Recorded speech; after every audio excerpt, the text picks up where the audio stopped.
को पड़ेगा। ओम के झंडे नीचे एक दिन भैया सबको आना पड़ेगा। जो वेदों में है उनको मानना पड़ेगा, मानना पड़ेगा। वेद है साक्षात ईश्वर की वाणी, यकीन किया जो उसकी नदानी। आ इनके बिना जीना जीना बेकार, सबको मानना पड़ेगा। जो वेदों में है उनको मानना पड़ेगा, मानना पड़ेगा। ओम के झंडे नीचे एक दिन भैया सबको आना पड़ेगा। जो वेदों में है उनको मानना पड़ेगा, मानना पड़ेगा। ऋषि मुनियों ने कहा मेरे प्यारे, वैदिक धर्म है जो पाप से उबारे। आ मोक्ष तो मिलेगा कर्म के सहारे, सबको मानना पड़ेगा। जो वेदों में है उनको मानना पड़ेगा, मानना पड़ेगा। ओम के झंडे नीचे एक दिन भैया सबको आना पड़ेगा। जो वेदों में है उनको मानना पड़ेगा, मानना पड़ेगा। अजन्मानी आई प्रभु निराकार है, अजन्मानी आई प्रभु निराकार है। दयालु प्रभु जी अनंत आधार है। निरादर उनका अवतार कहना, सबको मानना पड़ेगा। जो वेदों में है उनको मानना पड़ेगा, मानना पड़ेगा। माता पिता और सखा है हमारे, माता पिता और सखा है हमारे। गुरुओं के गुरु प्रभु जी हमारे। जीवन मरण भी प्रभु के द्वारे, सबको मानना पड़ेगा। जो वेदों में है उनको मानना पड़ेगा, मानना पड़ेगा। दुनिया में सब कोई एक समान है, दुनिया में सब कोई एक समान है। छोटा बड़ा ना समझो प्रभु की संतान है।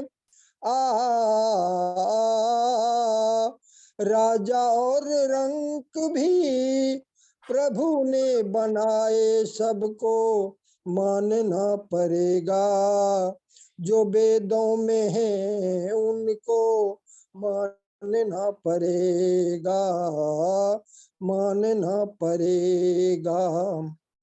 कर्म से बढ़कर कुछ भी नहीं है, कर्म से बढ़कर कुछ भी नहीं है। सुख या दुख का राज यही है।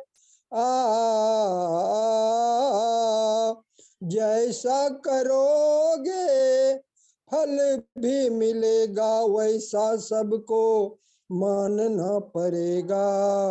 जो वेदों में है उनको मानना पड़ेगा, मानना पड़ेगा। धन्यवाद, नमस्ते। बहुत बहुत आभार। ईश्वर देवी जी आएगी, दया आर्या जी। ओम। ओम।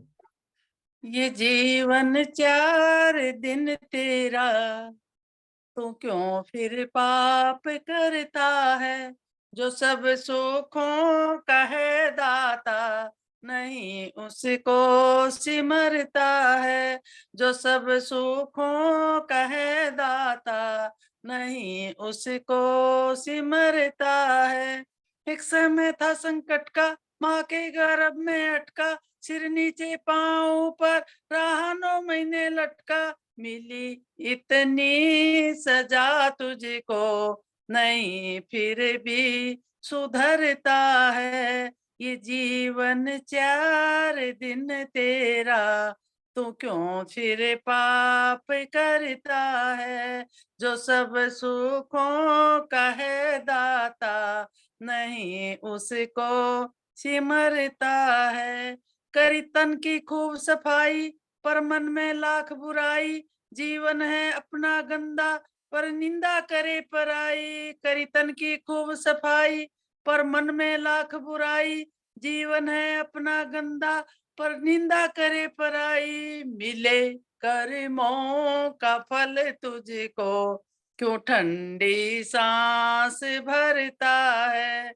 ये जीवन 4 दिन तेरा, तू क्यों फिर पाप करता है। जो सब सुखों का है दाता, नहीं उसको सिमरता है। क्या करता मेरा मेरी, करता है हेरा फेरी। बूढ़ा हो जाने पर भी तृष्णा जवां है तेरी। क्या करता मेरा मेरी, करता है हेरा फेरी। बूढ़ा हो जाने पर भी तृष्णा जवां है तेरी। इसी तृष्णा के कारण ही जन्मता और मरता है।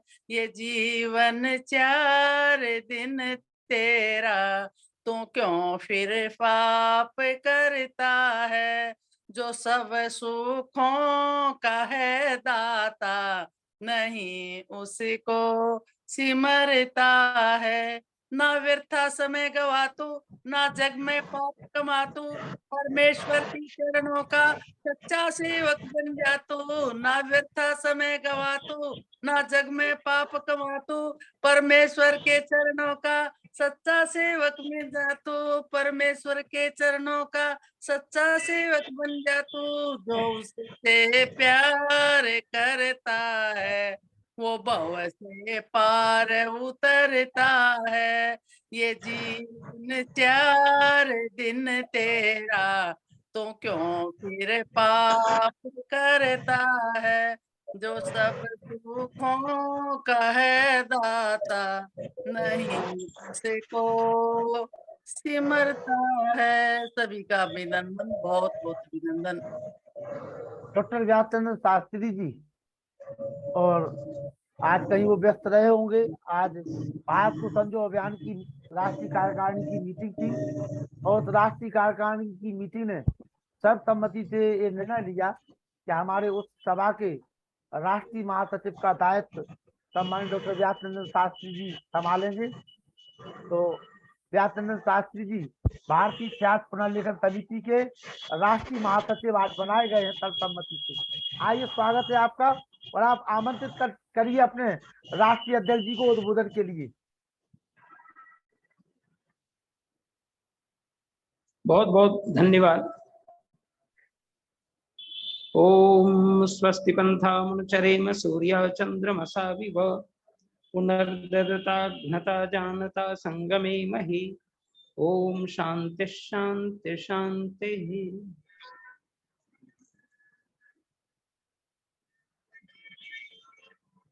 भारत को समझो एवं आर्यों का महाकुंभ के सम्मान्य संचालक एवं राष्ट्रीय संयोजक आदरणीय मित्रवर लखनलाल जी आर्य, कल की तरह आज के मुख्य वक्ता भारत को समझो कार्यक्रम के राष्ट्रीय अध्यक्ष सम्मान्य महान इतिहासकार डॉक्टर राकेश कुमार आर्य जी हमारे इस कार्यक्रम से जुड़े हुए सम्मान्य प्रोफेसर वेद प्रकाश जी शर्मा, आदरणीय श्री अनिल कुमार जी नरूला, सम्मान्य माता चंद्रकांता आर्या जी, दया आर्या जी, बड़ा ही सुंदर भजन हुआ, राम स्वार्थ सिंह जी, अन्य हमारे सभी विद्वत वरेण्य, मातृशक्ति एवं देवियों। महर्षि देवदयानंद जी महाराज का यह सत प्रयास रहा और युग प्रवर्तक महर्षि दयानंद ने अपने संपूर्ण जीवन काल के अंदर राष्ट्र धर्म को सर्वोपरि स्थान देते हुए स्वराज्य, स्वधर्म, स्वभाषा और स्वसंस्कृति को लक्ष्य में लेकर राष्ट्र धर्म की पूर्ण भूमिका को अपने जीवन काल तक उजागर करते रहे और उसका फलस्वरूप यह हुआ कि हमारा देश स्वतंत्र हुआ और उनकी लंबी शिष्य परंपरा ने, जिसमें भाई परमानंद, वीर सावरकर, पंडित जी श्याम कृष्ण जी वर्मा और इसके अतिरिक्त क्रांतिकारियों में सरदार भगत सिंह, उनके पिता सरदार किशन सिंह और उनके भी पिता सरदार अर्जुन सिंह जैसे और राम प्रसाद बिस्मिल, रोशन सिंह, चंद्रशेखर आजाद इत्यादि क्रांतिकारियों ने अपनी पूरी निष्ठा और श्रद्धा के साथ भारत को स्वतंत्र करने में अपना अहम योगदान निभाया। हम स्वतंत्र हो गए, लेकिन हमारा संविधान होना चाहिए जिससे राष्ट्र का संचालन होगा, राष्ट्र की गतिविधि कैसे चलेगी, हम किस नियम कानून पर चलेंगे, हमारा प्रभुत्व संपन्न गणराज्य का अधिकार कैसे होगा। इस निमित्त हमारे लोगों ने बहुत बड़ा उपकार किया और खास करके आज नेताजी सुभाष चंद्र बोस की जयंती मनाई जा रही है पूरे देश के अंदर। नेताजी सुभाष चंद्र बोस ने भी आजाद हिंद फौज जैसे सेना का गठन करके और साथ ही साथ फॉरवर्ड ब्लॉक और भी बहुत सारी भारतीय राष्ट्रीय कांग्रेस से उनका संबंध रहा। और सबसे बड़ी बात है कि तुम मुझे खून दो मैं तुझे आजादी दूंगा, जय हिंद का नारा देने वाले, और इस प्रकार से उन्होंने देश की स्वतंत्रता में बहुत बड़ा योगदान किया और उनकी आजाद हिंद फौज ने बहुत बड़ा काम करके आजादी की लड़ाई का जो मुख्य हिस्सा था सेनाओं और उनके द्वारा अंग्रेजी सेनाओं को त्रस्त करने का, हराने का या उनको यहाँ से भगाने का, उसका सैन्य बल बड़ा प्रभुत्व रहा और 45,000 सैनिकों ने इस सेना से युक्त होकर के काम किया। महिला सैन्य शक्तियों ने भी काम किया और जो भी हो, इस तरह से हमारा देश स्वतंत्र हुआ। लेकिन हमारी स्वतंत्रता तभी सुरक्षित रहेगी जब हम सही संवैधानिक नियम से रहेंगे और संपूर्ण संवैधानिक नियम को जब हमारा गौरवशाली इतिहास जिसके तहत हमारा पूरा भारतवर्ष जो आर्यवर्त के रूप में रहा, किस प्रकार गवर्नमेंट रहा, मुख्य रूप से वेद जो परमात्मा का संविधान है, पूरे राष्ट्र ही नहीं पूरे विश्व का संविधान है, उसको लक्षित करके जब तक हम अपने राष्ट्र को नहीं संयोगेंगे तब तक हम जो पूर्ण उपलब्धि और पूर्ण दायित्व और पूर्ण स्वाधिकार की जो बात समझनी चाहिए वो कदापि संभव नहीं होगा। इसलिए तत्कालीन देश के धुरंधर पंडितों ने अपना कार्य तो करने का श्रम किया, लेकिन अभी भी हमारा देश त्रस्त है। हम भारत को समझने में पीछे हैं। और इसी भारत को समझो कि हमारे राष्ट्रीय अध्यक्ष सम्माननीय डॉक्टर राकेश कुमार आर्य जी, जिन्होंने न केवल एक दो बल्कि 67 पुस्तकों को इस संदर्भ में लिख करके एक नया कीर्तिमान स्थापित किया है, निश्चित रूप से वो हमारे वंदनीय हैं, अभिनंदनीय हैं और श्रद्धास्पद हैं, जिन्होंने अपना संपूर्ण जीवन को तपाया है।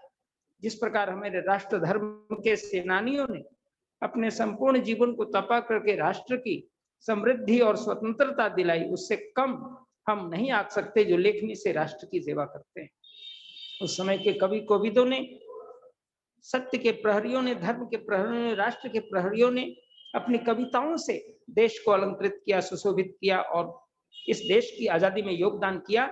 उस देश की आजादी को पुनः स्थिर रखने के लिए और हम भारत को किस रूप में समझ पाए, वैदिक दृष्टिकोण को लेकर के हम कैसे राष्ट्र को अपना महान आदर्श माने और साथ ही साथ राष्ट्र में दत्त स्वाहा, राष्ट्रम में दत्त स्वाहा, इस प्रकार के मंत्र यजुर्वेद के 10वें अध्याय में बहुत लंबे लंबे मंत्र हैं। ओम स्वराष्ट्रदा स्वराष्ट्र में दत्त स्वाहा, ओम राष्ट्रदा राष्ट्र में दत्त स्वाहा, यते मही स्वराज्य अर्चन स्वराज्यम, जो ऋग्वेद के स्वराज्य सूक्त का मंत्र है।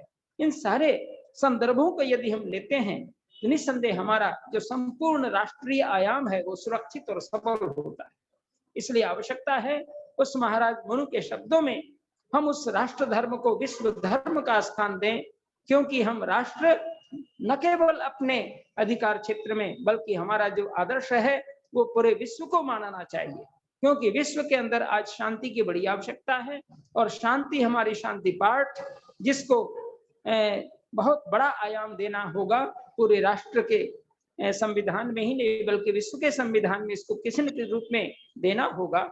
और हमारा कृतवंतोषम आर्यम और खास करके वसुधैव कुटुंबकम जो इसका आदर्श था, अयम निजः परोवेति गणना लघु चेतसाम उदार चरिता नान्तु वसुधैव कुटुंबकम की जो घोषणा हमारे वैदिक ऋषियों ने की थी, उसको भी स्थान देने की आवश्यकता है। तब हम सर्वजन हिताय सर्वजन हिताय और सर्वजन सुखाय की बात कर सकेंगे और सर्वे भवन्तु सुखिनः का आदर्श हम ले सकेंगे। साथ ही साथ तब मनु के पंक्तियों में हम कह पाएंगे एतद्देश प्रसूतस्य सकाशादग्रजन्मनः स्वं स्वं चरित्रम शिक्षेरण पृथिव्यां सर्वमानवाः। ऐसे सारे संसार के मनुष्यों आओ और पुनः जिस प्रकार से अपने आदर्श और शिक्षण और चरित्र की शिक्षा लेते रहे और हमारा देश गौरवान्वित होता रहा, उसको हम पुनः यहाँ पर उपस्थापित करें। और आज भी विद्वानों को आमंत्रण है, इन्हीं उद्देश्यों को लेकर के हमारे माननीय राष्ट्रीय अध्यक्ष डॉक्टर राकेश कुमार जी ने श्रम साध्य प्रयास किया और वे स्तुत्य कार्य उनका बोल रहा है। मैं उन्हें आमंत्रित करता हूं, उनका समय हो चुका है। मैं उन्हें सम्मानीय आदरणीय डॉक्टर राकेश कुमार आर्य जो इतिहास के महान लेखक हैं, महान इतिहासकार हैं, जिन्होंने अपने 26 मानचित्रों को अपने कथ्य की पूर्ति में लगाते हैं और किस प्रकार से उन्होंने कल का विषय लिया था, उनके पहले का गुप्त काल का हो, गुप्त वंश का हो या उसके अलावे कल का जो विषय था, इन सारी चीजों को यदि हम देखेंगे तो कुषाण वंश और तमाम चीजों की जो जानकारी उन्होंने दी है वो बल्कि बड़े ही अनछुए हैं। और किस अनछुए विषय को हम पकड़े, सब जगह तो उनके जो आदर्श उनके विचार होने लगता है हमने सुना ही नहीं कभी। ऐसे आदर्श के धनी, ऐसे महान लेखक को हम पुनः आमंत्रण करते हैं और उन्हें स्वागत के साथ, सम्मान के साथ सुभाष चंद्र बोस जी की जयंती पर हमारा फेसबुक जो काफी दिनों से नहीं चल रहा था वो आज प्रारंभ हो गया है। इसके लिए बहुत बहुत बधाई सभी को। पिछले 8 दिनों से हमारा फेसबुक काम नहीं कर रहा था लाइव, अब चलने लगा है आज सुभाष जयंती पर। आइए डॉक्टर राकेश कुमार जी।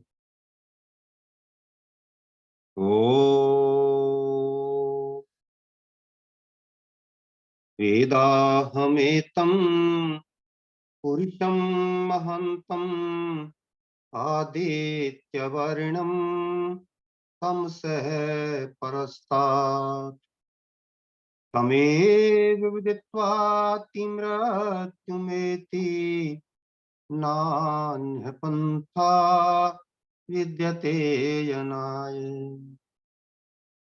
नान्य पंथा विद्यते यनाय। भारत को समझो कि इस पवित्र मंच पर विराजमान मेरे से पूर्व के वक्ता रहे श्रद्धेय डॉक्टर व्यासनंदन शास्त्री जी, परम आदरणीय नरूला जी, परम आदरणीय डॉक्टर वेद प्रकाश शर्मा जी, आदर और सम्मान के योग्य कैप्टन सुभाष जी, श्रद्धेया माता जी और आदरणीय बहन जी दया आर्या जी, श्री बलराम सेन जी, हमारे अन्य सभी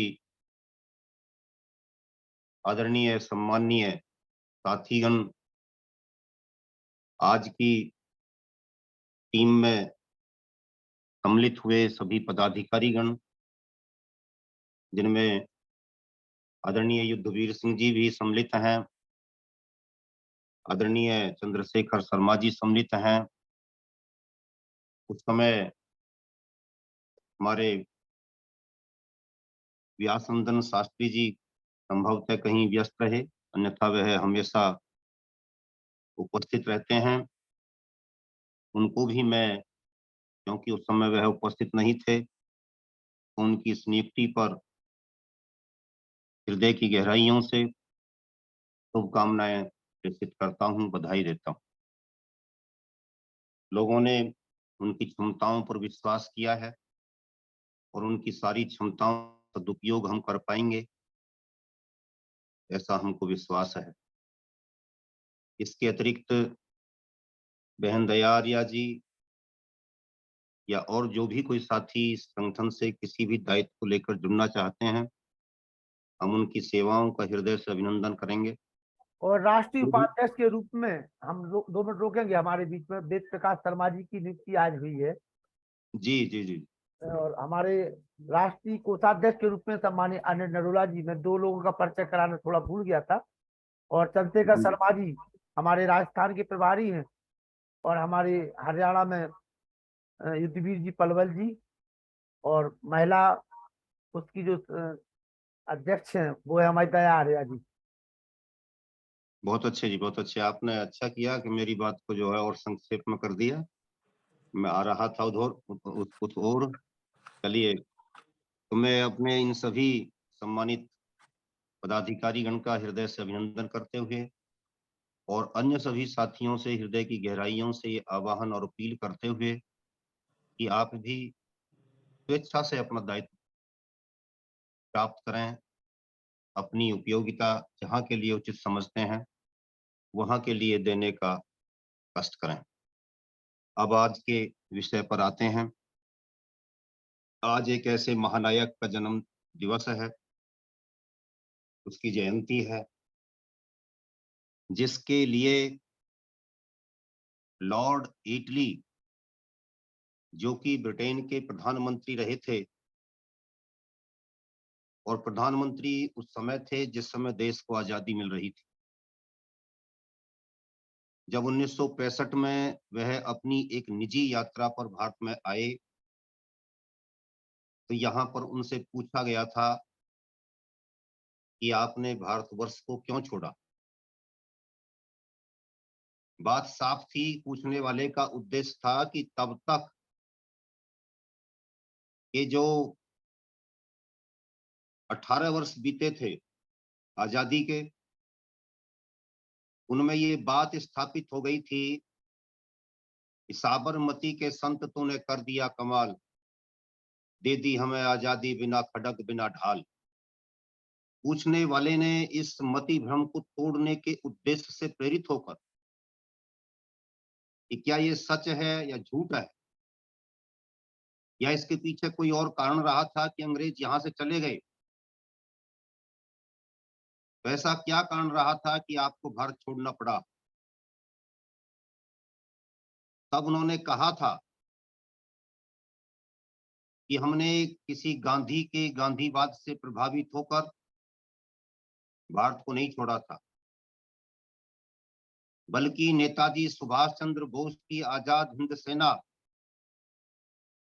जिस प्रकार हमारे लिए सिरदर्द बन चुकी थी और निरंतर अपनी प्रगति के माध्यम से हमको समाप्त करने पर तुली हुई थी, उससे भयभीत होकर के हमको हिंदुस्तान छोड़ना पड़ा था। आज हम अपने उस महानायक का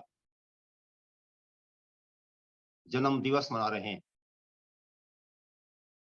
जिसके साथ बहुत बड़ा अन्याय किया गया।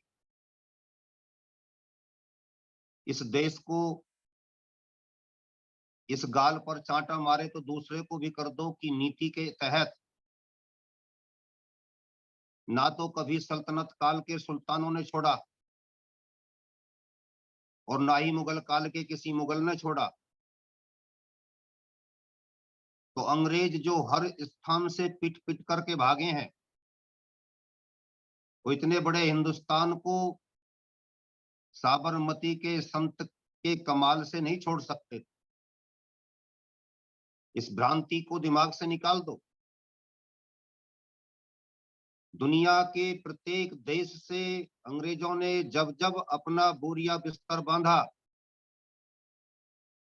तब तब वहां पर कोई ना कोई बड़ी क्रांति होती हुई पाई जाती है। यदि अमेरिका से उनको भागना पड़ा था, तो अमेरिका ने भी क्रांति के माध्यम से चांटे मार मार करके उनको वहां से भगाया था। और उसके बाद के अन्य देश। लेकिन एक बात और साथ साथ यहाँ पर सोच लीजिए, अमेरिका को छोड़ने से पहले उन्होंने कनाडा काट करके उससे अलग कर दिया था। कनाडा और अमेरिका कभी एक हुआ करते थे। दुनिया के दूसरे देशों में भी उन्होंने इसी प्रकार का कार्य किया। तो भारत को तोड़ने में भी उनका वही योगदान था जो कभी अमेरिका को तोड़ने में रहा था। इतिहास पर पड़ी हुई धूल को झाड़ पहुंच करके पढ़ने की आवश्यकता होती है। तथ्य कहां से कहां जाकर के मिलेगा, कहां से कहां जाकर के मेल खाएगा, इसके लिए हमको अपने मस्तिष्क को बहुत ही सहज, सरल और खुला हुआ रखने की आवश्यकता होती है। इसलिए अपने इतिहास के साथ अपनी इतिहास की पुस्तक को जब भी पढ़ने के लिए लो, झाड़ पहुंच करके पढ़ना आरंभ करो। ऐसे ऐसे जादूगर इस देश में हुए हैं, इतिहास के क्षेत्र में इतिहास लिखने वाले, जिन्होंने बड़ी मीठी वाणी के साथ, बड़े मीठे शब्दों के साथ हमको गुमराह करने का प्रयास किया है। नेताजी सुभाष चंद्र बोस इस देश के एक ऐसे महानायक हैं जिनके कारण इस देश को आजादी मिली, लेकिन उनके आजादी में दिए गए योगदान को विस्मृति के गड्ढे में, कूड़ेदान में फेंकने का षड्यंत्र रचा गया। इतिहास में जिन लोगों ने कोई काम नहीं किया, उनका महिमा मंडन इतना हुआ कि अध्याय के अध्याय नहीं, ग्रंथ के ग्रंथ लिख दिए गए उनको। और जिन्होंने बहुत कुछ किया, उनको 4 लाइन देने में भी कंजूसी की गई। नेताजी सुभाष चंद्र बोस उसी व्यक्तित्व का नाम है जिनको 4 लाइन देने में भी कंजूसी की गई है। इनके बारे में कुछ उन बातों पर प्रकाश डालने का प्रयास करेंगे जो इतिहास में सच होते हुए भी स्थान प्राप्त नहीं कर पाई। मैं बताना चाहूंगा कि आर्य समाज जो पहले दिन से क्रांति की खेती कर रहा था, गुरुकुल कांगड़ी नाम की एक फैक्ट्री खड़ी कर दी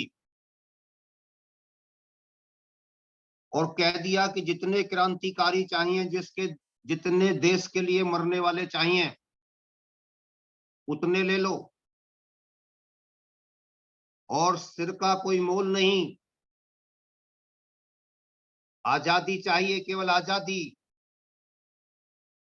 और आजादी नहीं, आजादी का अर्थ भी दूसरा होता है, उच्छृंखलता, वो नहीं चाहिए हमको, हमको स्वाधीनता चाहिए, क्योंकि हम मुक्ति के अभिलाषी हैं, हम मोक्ष के अभिलाषी हैं। और हमारी ये मोक्ष की अभिलाषा तभी पूर्ण होगी जब हमारा देश स्वतंत्र होगा, जब हम स्वेच्छा से अपनी साधना में लीन हो सकेंगे, जब हम बिना किसी भय के अपनी साधना को, योग साधना को कर सकने में सक्षम हो पाएंगे। इसलिए केवल और केवल इस लोक को सुंदर और सुव्यवस्थित बनाने के लिए ही स्वाधीनता की आवश्यकता नहीं होती, बल्कि स्वाधीनता की आवश्यकता परलोक के लिए भी है। इसीलिए हमारे सबसे पहले ग्रंथ, धर्म ग्रंथ वेद में भी ऋग्वेद ने स्वराज्यम अर्चननुम कह करके स्वराज्य की आराधना करो, अर्चना करो, कह करके सृष्टि प्रारंभ में ही हमको आंदोलित कर दिया, व्यथित कर दिया, इसके लिए संकल्पित कर दिया कि जब तक सृष्टि रहेगी, हे आर्य पुत्रों, ये धरती क्योंकि मैं तुमको दे रहा हूं, ईश्वर ने आदेशित किया हमको, इसलिए इस स्वराज्य की आराधना करना, जिसमें प्रत्येक प्राणी स्वाधीनता का अनुभव कर सके। हम उस परंपरा के लोग थे, और उस परंपरा के लोगों ने जब नेताजी सुभाष चंद्र बोस के बनने का समय आया, जब नेताजी सुभाष चंद्र बोस के उठने का समय आया और आर्य समाज ने देखा कि नेताजी सुभाष चंद्र बोस के कंधे बड़े मजबूत हैं और वह उन लोगों के साथ सहमत नहीं है जो कि डोमिनियन स्टेटस चाहते हैं, होम रूल चाहते हैं, विदेशी शक्तियां आपके पास होंगी, विदेश मंत्रालय आपका होगा, अर्थ पर आपका नियंत्रण होगा, सेना पर आपका नियंत्रण होगा। अंग्रेजों से कहते थे वो लोग, गांधी एंड कंपनी वाले लोग 1930 तक कह रहे थे। लेकिन आर्य समाज था जो पहले दिन से ये कह रहा था कि हमको पूर्ण स्वाधीनता चाहिए। अब इस पर इतिहास की प्रमाणित पुस्तकें आ चुकी हैं। जब देखा 20 जुलाई 1921 को नेताजी सुभाष चंद्र बोस की पहली मुलाकात गांधी से हुई थी,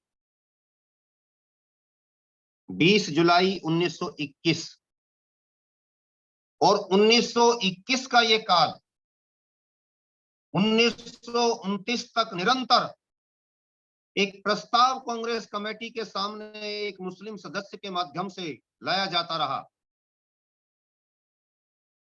जिसमें नेताजी सुभाष चंद्र बोस का पीछे से विशेष योगदान था। प्रस्ताव था कि अब हमको पूर्ण स्वाधीनता चाहिए। इस तरीके की बातों से काम नहीं चलेगा जो बताई जा रही हैं। कोई इस गाल पर चांटा हमारे दूसरे को कर दो, डोमिनेट स्टेटस दे दो। The days of protest and prayers have gone. विरोध पत्रों और प्रार्थना पत्रों के दिन लग चुके। ये तो स्वराज्य मेरा जन्मसिद्ध अधिकार है कहने वाले लाला लाजपत राय जी ने, तिलक जी ने 1905 में स्पष्ट कर दिया था, लेकिन इसी विचारधारा को लेकर के आगे बढ़ रहे थे नेताजी सुभाष चंद्र बोस 1921 में अपने प्रवेश के समय से ही, और आर्य समाज पीछे से सहयोग कर रहा था। आर्य समाज मिल गया, हम आपके साथ हैं, संघर्ष करो। 1921, 1922 की वो घटना जरा याद कीजिए। 1921 की वो घटना पहले याद कीजिए, जब मोपला कांड हो रहा था। तो क्या राष्ट्रवादी शक्तियां, आप जैसी शक्तियां उस समय गांधी के रोल से सहमत रही होंगी? बिल्कुल नहीं रही होंगी।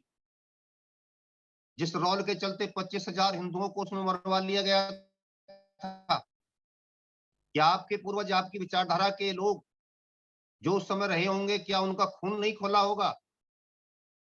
खोला था। और उन सब का प्रतीक उस समय स्वामी श्रद्धानंद बने थे, जिन्होंने कांग्रेस को छोड़ा था। और उसी समय देशबंधु चित्तरंजन दास आए थे। देशबंधु चित्तरंजन दास को नेताजी सुभाष चंद्र बोस अपना राजनीतिक गुरु कहा करते थे, और उनके पीछे सत्यार्थ प्रकाश खड़ा था। श्रद्धानंद जी तो साक्षात सत्यार्थ प्रकाश खड़े थे। तो अपने समन्वय को जरा देखिए, अपने राष्ट्रवादी चिंतन को जरा देखिए कि फिर क्या हो रहा होगा। फिर मचलन हो रही होगी, फिर तूफान खड़ा हो रहा होगा, फिर एक राष्ट्रीय परिवेश का निर्माण हो रहा होगा। और उसका परिणाम क्या हो रहा होगा? तत्कालीन साहित्य को पढ़िए, तत्कालीन पत्र पत्रिकाओं को पढ़िए, नेताजी सुभाष चंद्र बोस के बारे में पढ़िए, पट्टाभी सीतारामैया के इतिहास को पढ़िए, जो कांग्रेस का इतिहास उन्होंने लिखा है। सब बताते हैं कि नेताजी सुभाष चंद्र बोस गांधी और नेहरू को लोकप्रियता में पीछे छोड़ करके ऊपर जा चुके थे।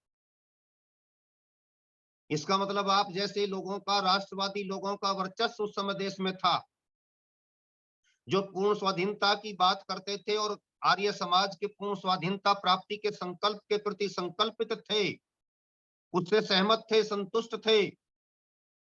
उन लोगों ने किन लोगों को समर्थन दिया? उन लोगों को जो पूर्ण स्वाधीनता की बात कर रहे थे, और उनमें से उनका नायक बनकर के जो भर करके सामने आ रहा था, वो थे नेताजी सुभाष चंद्र बोस। नेताजी सुभाष चंद्र बोस की इस बढ़ती हुई लोकप्रियता से गांधी जी और उनके अन्य साथी ईर्ष्या करने लगे थे। तनिक भी रास नहीं आ रही थी उनको, ये क्या हो रहा है। स्वराज्य की आराधना का प्रतीक बने सुभाष चंद्र बोस जी ने उस समय स्वराज्य नाम का ही समाचार पत्र निकालना आरंभ किया था। चिंतन देखिए, चिंतन का क्रियान्वयन देखिए, और इतिहास के दोगलों को देखिए, जिन्होंने मुंह बोलते प्रमाणों को अलग फेंक करके इतिहास को रख दिया, रच दिया, जो निराशावाद को जन्म देता है और हमारे नायकों को कहीं ना कहीं रद्दी की टोकरी में फेंकने का कार्य करता है। क्या काम किया? स्वराज समाचार पत्र निकाला। और उसी समय क्या हो रहा था? उनके गुरुजी क्या कर रहे थे? नेताजी सुभाष चंद्र बोस के गुरुजी कौन? देशबंधु चित्तरंजन दास। वो स्वराज्य पार्टी का गठन कर रहे थे, स्वराज्यवादी आंदोलन चला रहे थे। और उस स्वराज्यवादी आंदोलन में उन्होंने शर्त रखी थी, गांधी कह रहे थे कि हमको भीतर नहीं जाना है, यानी कि देश के विधानमंडलों में प्रवेश नहीं करना है। नेताजी सुभाष चंद्र बोस का समर्थन अपने गुरुजी के साथ था, देशबंधु चित्तरंजन दास जी के साथ, जो कह रहे थे कि हमको देश के विधानमंडलों में प्रवेश करके इनके गलत कानूनों का विरोध करना चाहिए। इनकी भारत विरोधी नीतियों में अड़ंगा डालना चाहिए। अड़ंगा शब्द सीधा प्रयोग किया। गांधी जी ने कहा कि नहीं, लेकिन उन्होंने ये काम किया और देश के तत्कालीन विधानमंडलों में प्रवेश पाने में सफल हुए।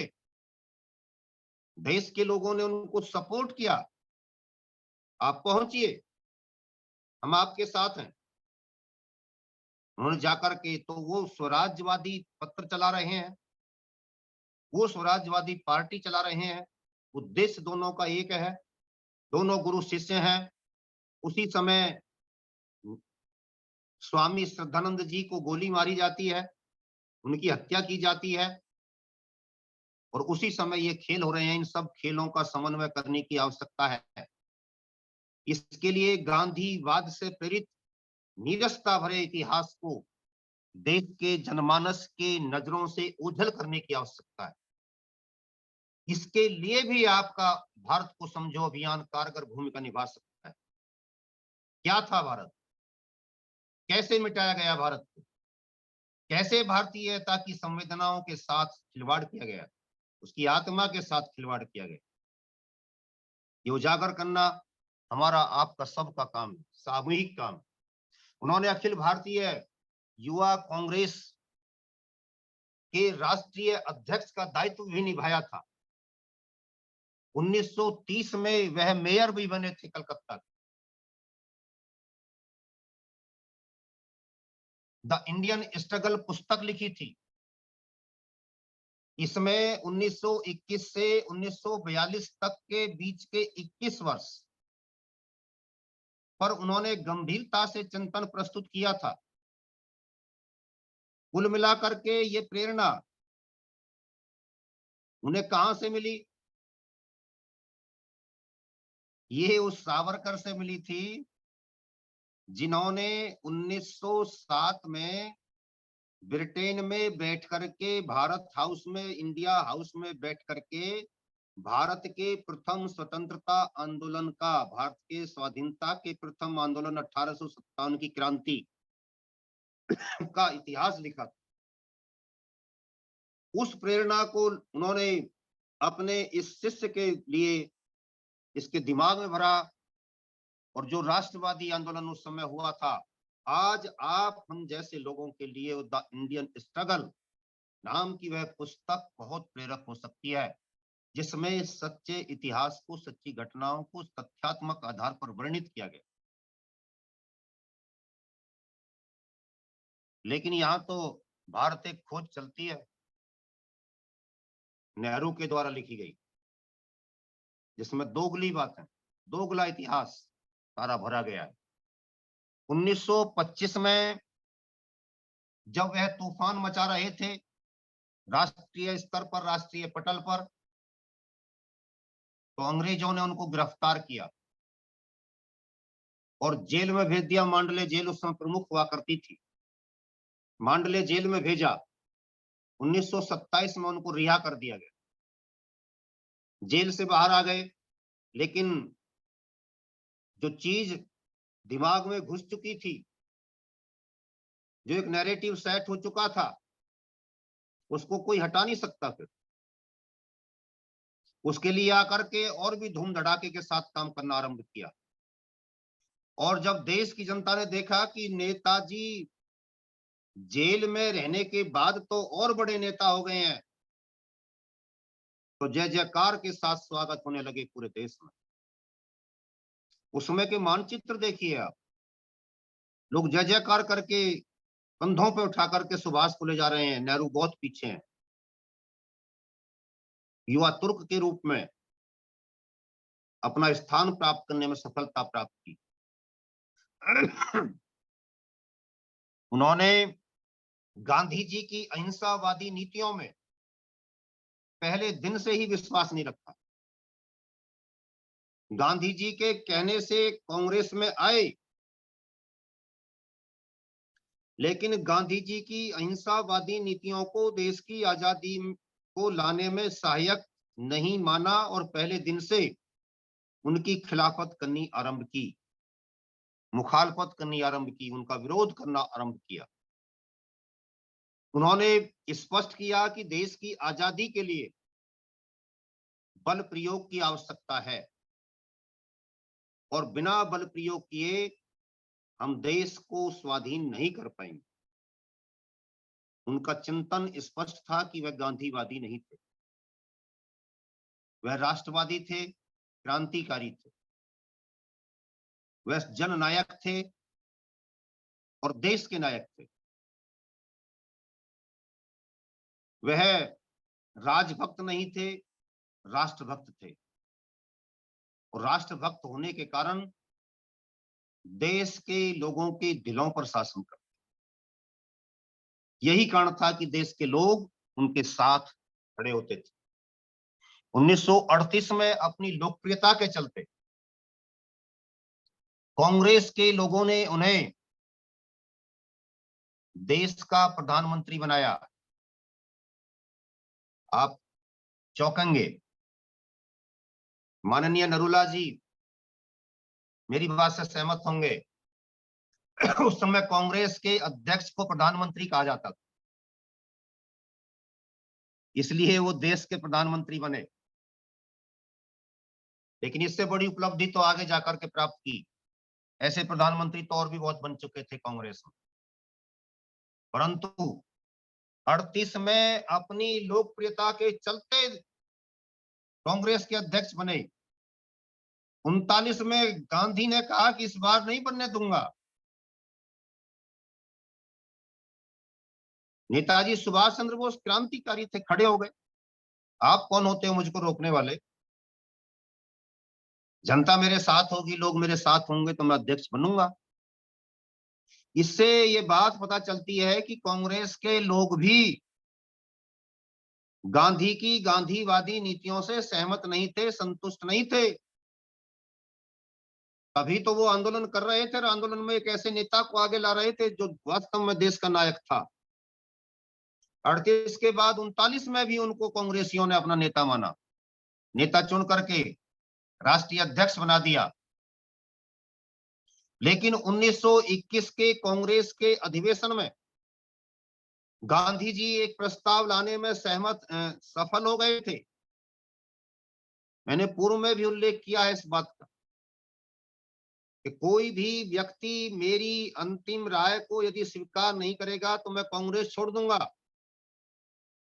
और चाहे सबका निर्णय जो भी आए, अंतिम निर्णय मेरा होगा और जो मेरा निर्णय होगा वही माना जाएगा। कांग्रेस आज तक भी वही करती है। अंतिम निर्णय सोनिया गांधी का चलता है। राजस्थान में खड़ा हो रहा था इनका मुख्यमंत्री अशोक गहलोत, वो कुछ पहले मुखालफत कर गया तो राजघराने से संकेत आ गया कि ये नहीं बनाने रहा है, फिर वो बना लिए जिसको राजघराने ने कह दिया। यही परंपरा है और यही उस समय थी। ये लोकतंत्र नहीं है। जब गांधी ने देखा कि तेरी इच्छा के विपरीत जाकर के देश के लोगों ने, कांग्रेसियों ने, कांग्रेस वर्किंग कमेटी ने एक ऐसे नेता को अपना नेता मान लिया जो तेरी नीतियों में विश्वास नहीं रखता और जब चाहेगा तुझको उठा करके कहीं भी रख देगा। यद्यपि नेताजी ऐसे कुसंस्कारी नहीं थे, लेकिन नेहरू, गांधी के भीतर विशेष रूप से जिद्दीपन था, जिद्दी महात्मा। विराज जी ने एक पुस्तक लिखी है, 3 गांधी हत्याएं। उसमें उन्होंने यही नाम दिया है, जिद्दी महात्मा। गांधी महात्मा नहीं, जिद्दी महात्मा। और इसी को जिन्नावादी महात्मा भी कह दो, जब जिन्ना को वो कायदे आजम कह रहे थे। तो ये चीजें निकल निकल करके देश को तोड़ने में सहायक बनी। इन्हीं गांधी जी के खिलाफ जब नेताजी मैदान में उतरे, पट्टाभी सीतारामैया के विरुद्ध उतरे, जो गांधी जी के द्वारा चुनाव मैदान में उतारे गए थे, लोगों ने उनको अध्यक्ष बनाया। तो नेहरू जी और गांधी जी ने नेताजी सुभाष चंद्र से बोलना छोड़ दिया। इस बात को व्यक्तिगत हार में ले गए और स्पष्ट कह दिया कि पट्टाभी सीतारामैया की हार मेरी व्यक्तिगत हार है, इसलिए बोलना छोड़ दिया। तब नेताजी सुभाष चंद्र बोस ने अध्यक्ष पद से इस्तीफा दे दिया। इस्तीफा देने के पश्चात कांग्रेसियों ने डॉक्टर राजेंद्र प्रसाद को अपना अध्यक्ष बनाया। गांधी जी ने उनको उठाया। लोगों ने बहुत बड़े बुरे बुरे अपशब्दों के साथ डॉक्टर राजेंद्र प्रसाद का पहला भाषण सुना था। इतना क्षोभ कांग्रेसियों के भीतर था कि आपने चुने हुए अध्यक्ष को क्यों निकाला। डॉक्टर राजेंद्र प्रसाद जी शराफत की प्रतिमूर्ति थे, सादगी की प्रतिमूर्ति थे। हमारे भीतर उनके लिए बहुत सम्मान का भाव है, परंतु इसके उपरांत भी क्योंकि वो गांधी के द्वारा थोपे गए थे उस समय, इसलिए कांग्रेसी भी उनको नहीं चाहते थे। इस पीड़ा को देख करके डॉक्टर पट्टाभी सीतारामैया के द्वारा लिखे गए इतिहास में इस घटना का वर्णन पढ़ करके आपके रोंगटे खड़े होंगे और आपको सच का पता चलेगा कि वास्तविकता क्या थी, कांग्रेसी चाहते क्या थे। और उस समय जो कांग्रेस अंगड़ाई ले रही थी, जब उसका भारतीयकरण करने का सही समय आया था, अभी तक तो अंग्रेजीकरण हुआ था उसका। नेताजी सुभाष चंद्र बोस उसका भारतीयकरण कर रहे थे, उसमें सफलता प्राप्त कर रहे थे। कांग्रेसी अपने आप को प्रस्तुत कर रहे थे कि हमारा भारतीयकरण कर दो। तब एक बड़ा तूफान उठा और उस तूफान में उनकी गद्दी चली गई। तब उन्होंने फॉरवर्ड ब्लॉक की स्थापना की, जो उनका राजनीतिक दल था। इसी समय उन्होंने कलकत्ता में लगी हुई हॉलवेल की मूर्ति को तोड़ने का निर्णय लिया। तब ब्रिटिशर्स ने उनको उठा करके जेल में डाल दिया। लेकिन इससे पहले क्या हुआ था? इससे पहले वो घटना घटित हुई थी जो इस इतिहास में नहीं मिलती, दूसरे इतिहास में मिलती है आप जैसे लोगों के पास, और उस पर मैंने पूर्व में भी प्रकाश डाला था। आज फिर प्रसंग है, इसलिए बताना चाहता हूं। नेताजी सुभाष चंद्र बोस की इन परिस्थितियों में नजर वीर सावरकर जी पर पड़ी। 22 जून 1940 को दोनों नेताओं ने सावरकर सदन बंबई में बैठक की। नेताजी स्वयं उनके पास मिलने के लिए गए। ये उनकी पहली और अंतिम मुलाकात थी, सीधे सीधे बैठकर। इसमें दोनों ने, नेताजी सुभाष चंद्र बोस और सावरकर जी ने बैठकर के महत्वपूर्ण निर्णय लिए। सावरकर जी ने पूछा कि आप क्या चाहते हैं, क्या करना चाहते हैं? उन्होंने कहा कि हॉलवेल की मूर्ति को तोड़ना चाहता हूं। उन्होंने कहा सावरकर जी ने कि ये गलत सोच रहे हो, ये लोग आपको उठा करके जेल में डाल देंगे और मेरी हालत देख ले क्या हो गई है। मैंने तेरे जैसी उम्र में जाकर के, जब मैं जवानी में चढ़ रहा था, तब कुछ ऐसे उत्पात किए थे। समझिए उत्पात का ये मीनिंग। तब मैंने कुछ ऐसे काम किए थे तो सारी जिंदगी मेरी जेलों में चली गई। तो जवानी का क्रीम टाइम था, वो जेलों में बीत गया भैया, इसलिए सही रास्ते पर आजा, काम वो कर ले जो करने चाहिए। तो फिर क्या करना चाहिए? सावरकर जी से पूछा नेताजी ने। तब तक खून मर लिया था ना सावरकर जी का, चमक तो वही थी, कड़क वही थी, परंतु वो आ गई थी कि ऐसे ऐसे तो समय बर्बाद होता है, कुछ अच्छे काम तरीके से करो जिससे देश जल्दी आजाद। तो नेताजी सुभाष चंद्र बोस को उन्होंने प्रेरणा दी कि आप जाइए। और रास बिहारी बोस जी का फोन मेरे पास आ रहा है, वो कह रहे हैं कि मैंने जो यह आजाद हिंद फौज बना रखी है, इस फौज का मुझे कोई सेनापति चाहिए, कोई सेनापति मुझे दे दो, अच्छा सा युवा, जोशीला, जो देश के लिए काम करने की क्षमता रखता हो। नेताजी सुभाष चंद्र बोस से उन्होंने कहा कि मैं उनसे बात करूंगा और आप जाइए, उनसे जाकर के मिलिए और संगठन की कमान अपने हाथों में लेकर के देश को आजादी के रास्ते पर डालने का काम कीजिए। आप उधर से काम कीजिए, हम इधर से काम करें। इनकी नेताजी की मस्तिष्क में ये बात बैठ गई। इसके उपरांत भी यद्यपि उन्होंने हॉलवेल की मूर्ति को तोड़ने का प्रयास किया, परंतु ये प्रेरणा भी लेकर के गए कि अब मुझे यहाँ से निकलना चाहिए। अंग्रेजों ने उठा करके इनको जेल में डाल दिया। तब इनको और अच्छी तरीके से ये बात जेल में रह करके याद आने लगी कि सावरकर जी सही कह रहे थे, अब जवानी ऐसे ही कट जाएगी। कुल 11 बार अंग्रेज और ऐसी ही यातना इनको दी गई थी जैसे सावरकर जी को दी गई थी। गांधी जी की तो बकरी भी वहां पर बादाम खाती थी, जिसका दूध पीते थे, और इनको पानी के स्थान पर पेशा मिलता था।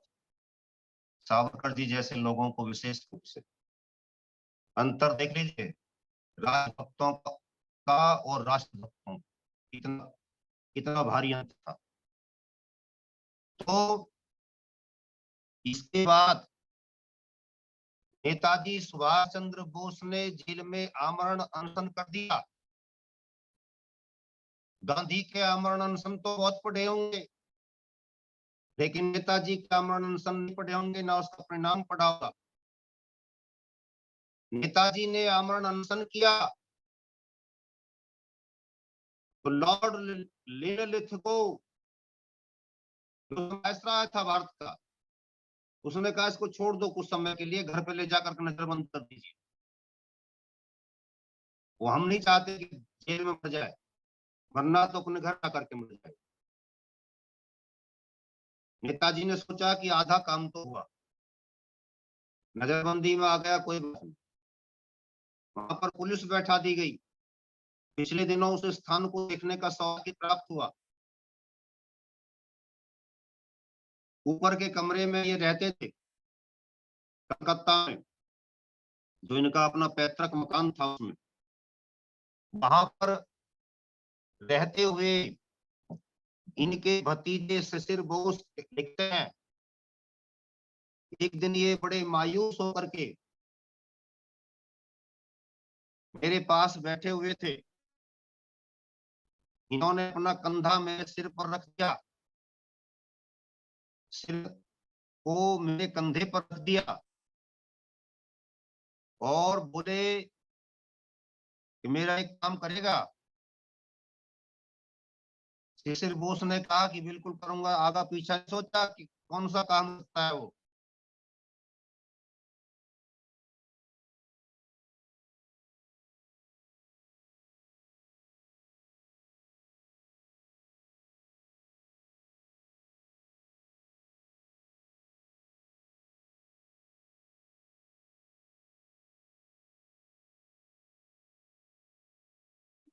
डिस्कनेक्ट हो गए हमें लगता है किसी कारण से। हाँ डिस्कनेक्ट हो गए, कोई बात, आ जाएंगे तो आने वाले हैं। गोविंद यादव जी आप आ गए हैं कि इंदौर में हैं? अभी इंदौर में ही है, इंदौर में परसों निकल रहा हूँ। अरे अब कल आ जाते तो हमारे कार्यक्रम में शामिल हो जाते। आप वासी में है कल कार्यक्रम? हाँ कल का है, देख रहा था मैं। जी जी जी। बाकी परसों पहुंच रहा हूँ भैया। चलिए कोई बात नहीं, आगे देखा जाएगा। जी जी।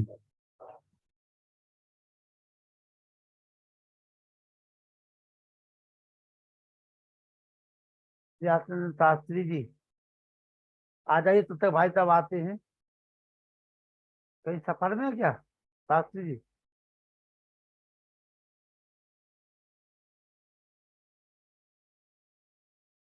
व्यासानंद शास्त्री जी का भी खुल नहीं पा रहा सफर की वजह से, आज नेटवर्क भी। हाँ जी जी आइए। ऐसा है जी दोस्त। ये मैं हॉस्पिटल में भी हूँ, अच्छा भतीजे का ऑपरेशन में आया हुआ हूँ। अच्छा, दिल्ली में है समय आप? एक्सीडेंट हुआ है भतीजे का। अच्छा अच्छा। उसी में ऑपरेशन होना है, उसी में ब्लड वगैरह चल रहा है। जी जी जी मोटरसाइकिल एक्सीडेंट हुआ है बहुत भयंकर। जी जी। देखिए आप लोग मतलब इतनी, जो लोग छोटे छोटे से बहाने बना करके ये कह देते हैं कि माता मुझे समय नहीं मिल पाता है, मैं व्यस्त रहता हूँ, मैं आपकी तरह थोड़ी फ्री हूँ। मतलब आप देखिए कि भतीजे का एक्सीडेंट हो गया, हॉस्पिटलाइज है वो, आप वहाँ हैं, फिर भी कार्यक्रम से जुड़े हुए हैं। ये राष्ट्र के प्रति, ये धर्म के प्रति समर्पण भाव, ऐसे हमारे सम्मानित व्यासानंद शास्त्री जी, और जो उन लोगों के लिए ये नजीर है जो 100 बहाने करके हमेशा किसी ना किसी बहाने की वजह से अपने आप को ये मन शांत कर लेते हैं कि साहब हम इसलिए नहीं जुड़ पाते हैं कि हम रात को लेट आते हैं, हमें ये कार्य है घर का, ये वो काम है, इस तरह से बहानेबाजी करने में। चलिए आप थोड़ा सा उसको भतीजे को देखिए और 2 शब्द अपने कह दीजिए। जी हम लोग ईश्वर से प्रार्थना करते हैं भतीजा जल्दी स्वस्थ हो जाए। जी क्या बोलना है? ओम। बस कुछ नहीं, 2 शब्द कह दीजिए जो आज वो बोल रहे थे। सुभाष जी। चंद्र बोस पे जी, हमारे सुभाष सम्माननीय चंद्र बोस जी पे अपनी हरिरत्न श्री लखनलाल जी आर्य और हमारे आज के मुख्य वक्ता आदरणीय महान इतिहासकार डॉक्टर राकेश कुमार आर्य जी, हमारे माननीय अनिल कुमार नरूला साहब, हमारे गोविंद यादव जी, सुशील कुमार जी जो हमें दिखाई पड़ रहे हैं, हमारे प्रोफेसर डॉक्टर वेद प्रकाश जी शर्मा, दया आर्या जी, और भी हमारे जगदीश प्रसाद पारासर जी, सब लोगों ने बहुत मनोयोग पूर्वक, सभी सुधी श्रोताओं ने, सभी विद्वत वृंद ने और साथ ही साथ मातृशक्ति देवियों ने डॉक्टर साहब को श्रवण किया है। सचमुच भारत को समझो इस अभियान को 100% सफल करने के लिए हमें निरंतर इस राष्ट्र धर्म से जुड़ना होगा, क्योंकि महर्षि देव दयानंद जी और उनके समस्त अनुयायियों ने राष्ट्र धर्म को अपना प्रथम धर्म समझा। ठीक उसी प्रकार हमारे महान नेता सुभाष चंद्र बोस जी ने, जिन्होंने मात्र 48 वर्ष की अवस्था में प्रयाण किया एक विमान दुर्घटना के कारण, और उसी दुर्घटना ताशकंद समझौता आदि के कार्यक्रम में गए थे, विमान दुर्घटित हुआ और उनकी मृत्यु हो गई। वो अमर तत्व को प्राप्त कर गए। ऐसे महान देश नायक, ऐसे महान अपने सत्य धर्म और निष्ठा के सजग प्रहरी, राष्ट्र के महान उन्नायक और स्वतंत्रता प्राप्ति में अपनी प्रबलतम भूमिका निभाने वाले, जैसा कि हमने सुना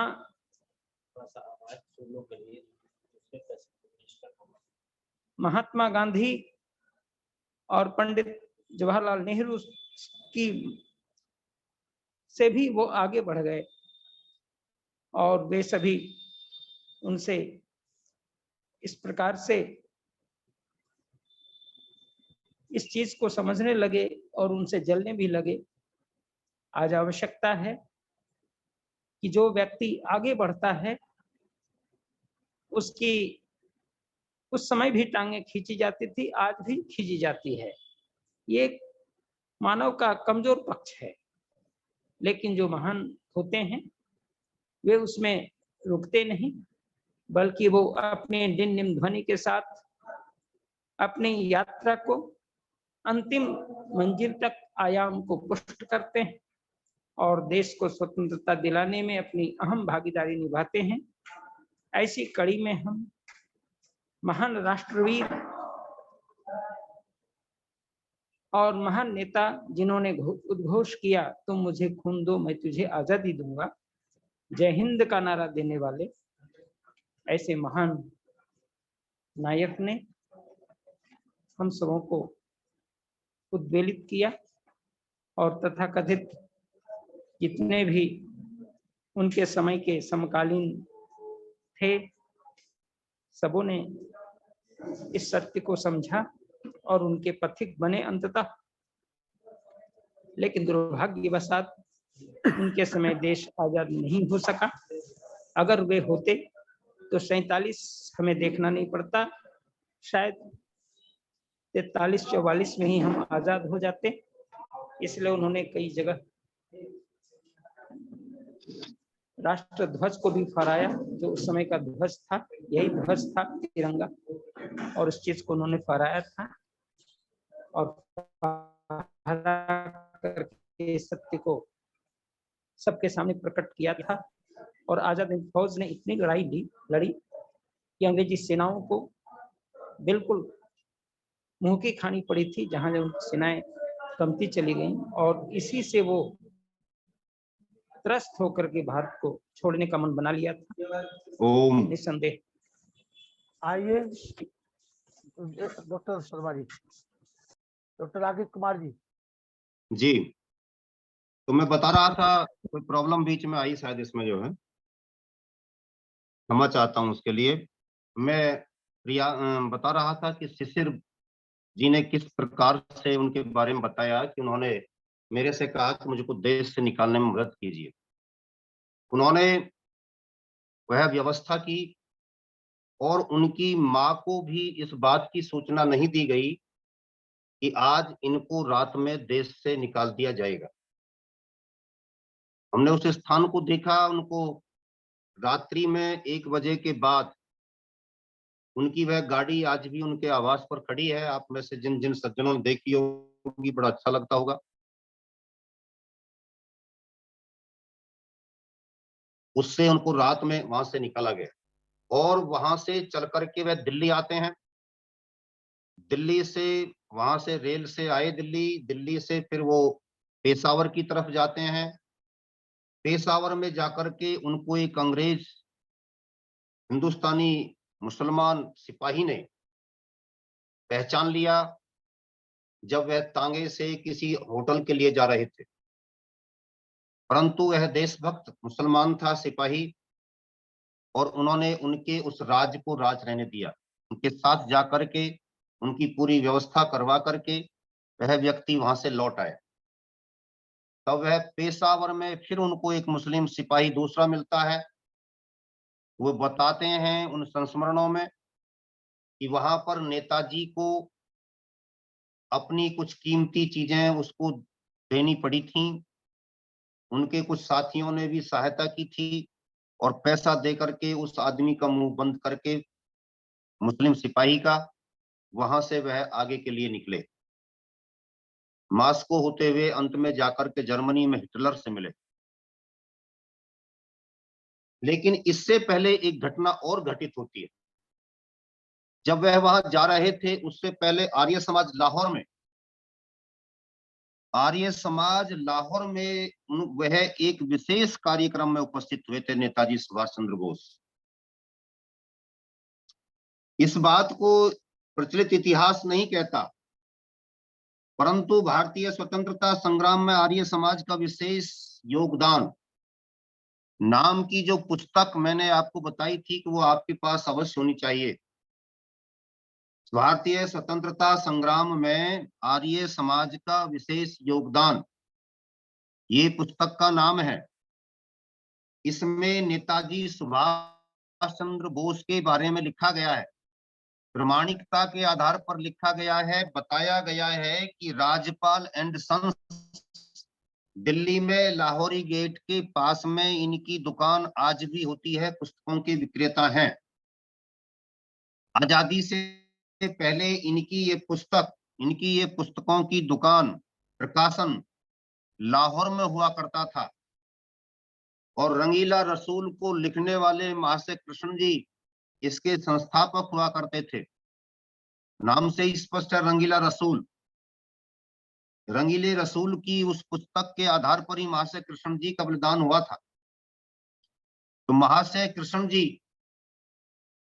के नाम पर जो ये राजपाल जी का, महाशय राजपाल जी का बलिदान था, वो महाशय राजपाल एंड सन्स, ये कृष्ण जी जो थे, महाशय कृष्ण जी ये प्रताप नाम के समाचार पत्र के संपादक थे।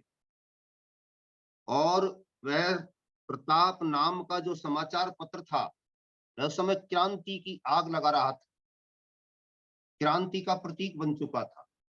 बड़े बड़े आर्य विद्वानों के लेख उसमें क्रांतिकारी ढंग से छपा करते थे, और उनका नेतृत्व करने वाले महाशय कृष्ण जी थे। वह गुरुकुल कांगड़ी के उस समय कुलपति भी थे। उनके साथ में बैठ करके नेताजी सुभाष चंद्र बोस की एकांत में बातचीत हुई थी। इस इतिहास में नहीं मिलेगा, जो इतिहास प्रचलित है अलग से दूसरे इतिहासों में मिलेगा, अनुसंधान का विषय। और अनुसंधान करके भी लोगों ने मथ करके दही को उसमें से मक्खन निकाल करके आपके सामने ला दिया।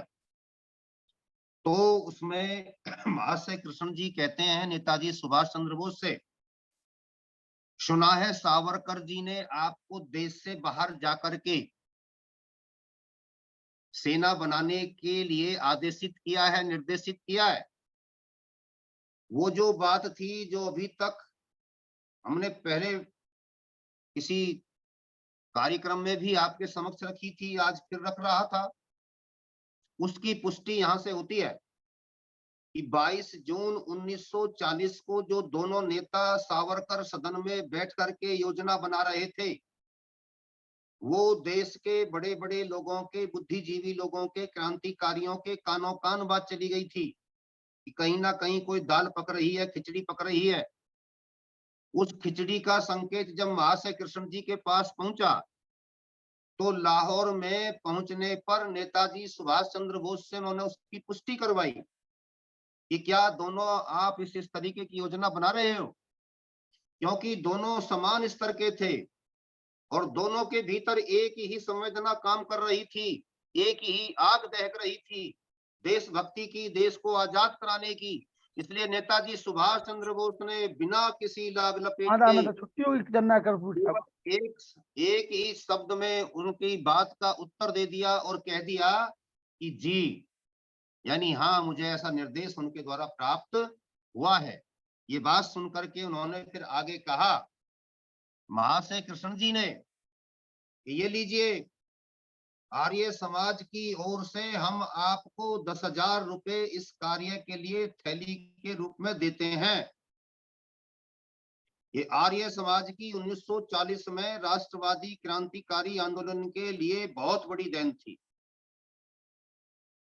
जिस समय इस देश में शिक्षकों का वेतन 2-3 रुपया हुआ करता था, अगर प्रेमचंद जी को हमने आपने पढ़ा हो तो वो बताते हैं कि 2 रुपए में चलाना मुश्किल हो जाता था।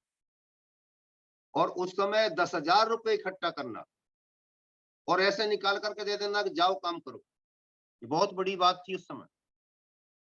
और फिर इतना ही नहीं, उन्होंने आगे भी क्या कहा, नेताजी सुभाष चंद्र बोस ने फिर संक्षेप में बस केवल एक में धन्यवाद कह करके फिर बात को खत्म कर लिया।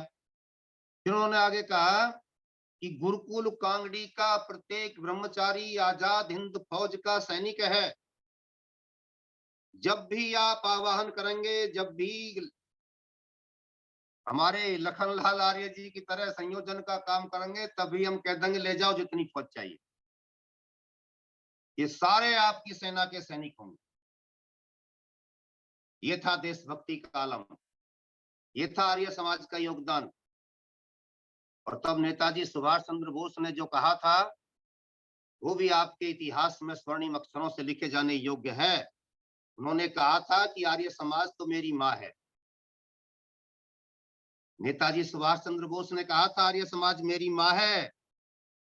आजादी के जंग में जो भी भाग ले रहा है उसका किसी न किसी रूप में आर्य समाज से संबंध अवश्य है, भले ही वह किसी भी मत पंथ संप्रदाय से संबंध रखता हो, परंतु दयानंद के स्वदेशी के आवाहन का उस पर प्रभाव है। क्योंकि स्वामी जी ने ही सर्वप्रथम कहा था कि स्वदेशी राज्य ही सर्वोपरि उत्तम होता है। ये शब्द थे नेताजी सुभाष चंद्र बोस के महाशय कृष्ण जी से, जिससे स्पष्ट पता चलता है कि उनका चिंतन किस प्रकार से आर्य समाज के चिंतन से निर्मित हुआ था। ये केवल बनावट के लिए नहीं और केवल इसलिए नहीं कि इस मंच पर आकर के हम आर्य समाज के कसीदे निकालने लगे। मैं प्रमाणिक आधार पर बोल रहा हूं। मैंने पुस्तक का नाम दे दिया है, मैंने प्रकाशक का नाम दे दिया है। तो इस चिंतन को विस्तार देना भी हमारा काम है कि उन्होंने यदि ये शब्द कहे थे और इन शब्दों के आधार पर ही उनको आर्य समाज के बड़े नेता ने उस समय 10,000 रुपए दे दिए थे और कह दिया था कि गुरुकुल कांगड़ी के सारे विद्यार्थी आपकी सेना के सैनिक हैं, जब चाहे जब बुला लेना। क्या किसी के माँ बाप से उन सैनिकों के, उन विद्यार्थियों के माँ बापों से शपथ पत्र लिए गए थे डॉक्टर साहब कि आ जाओ, हम तुम्हारे बच्चों को वहां दे रहे हैं, तुम्हें बुरा तो नहीं लगेगा? ये थी इस देश की शिक्षा प्रणाली। गुरु का अधिकार माता पिता से अधिक था।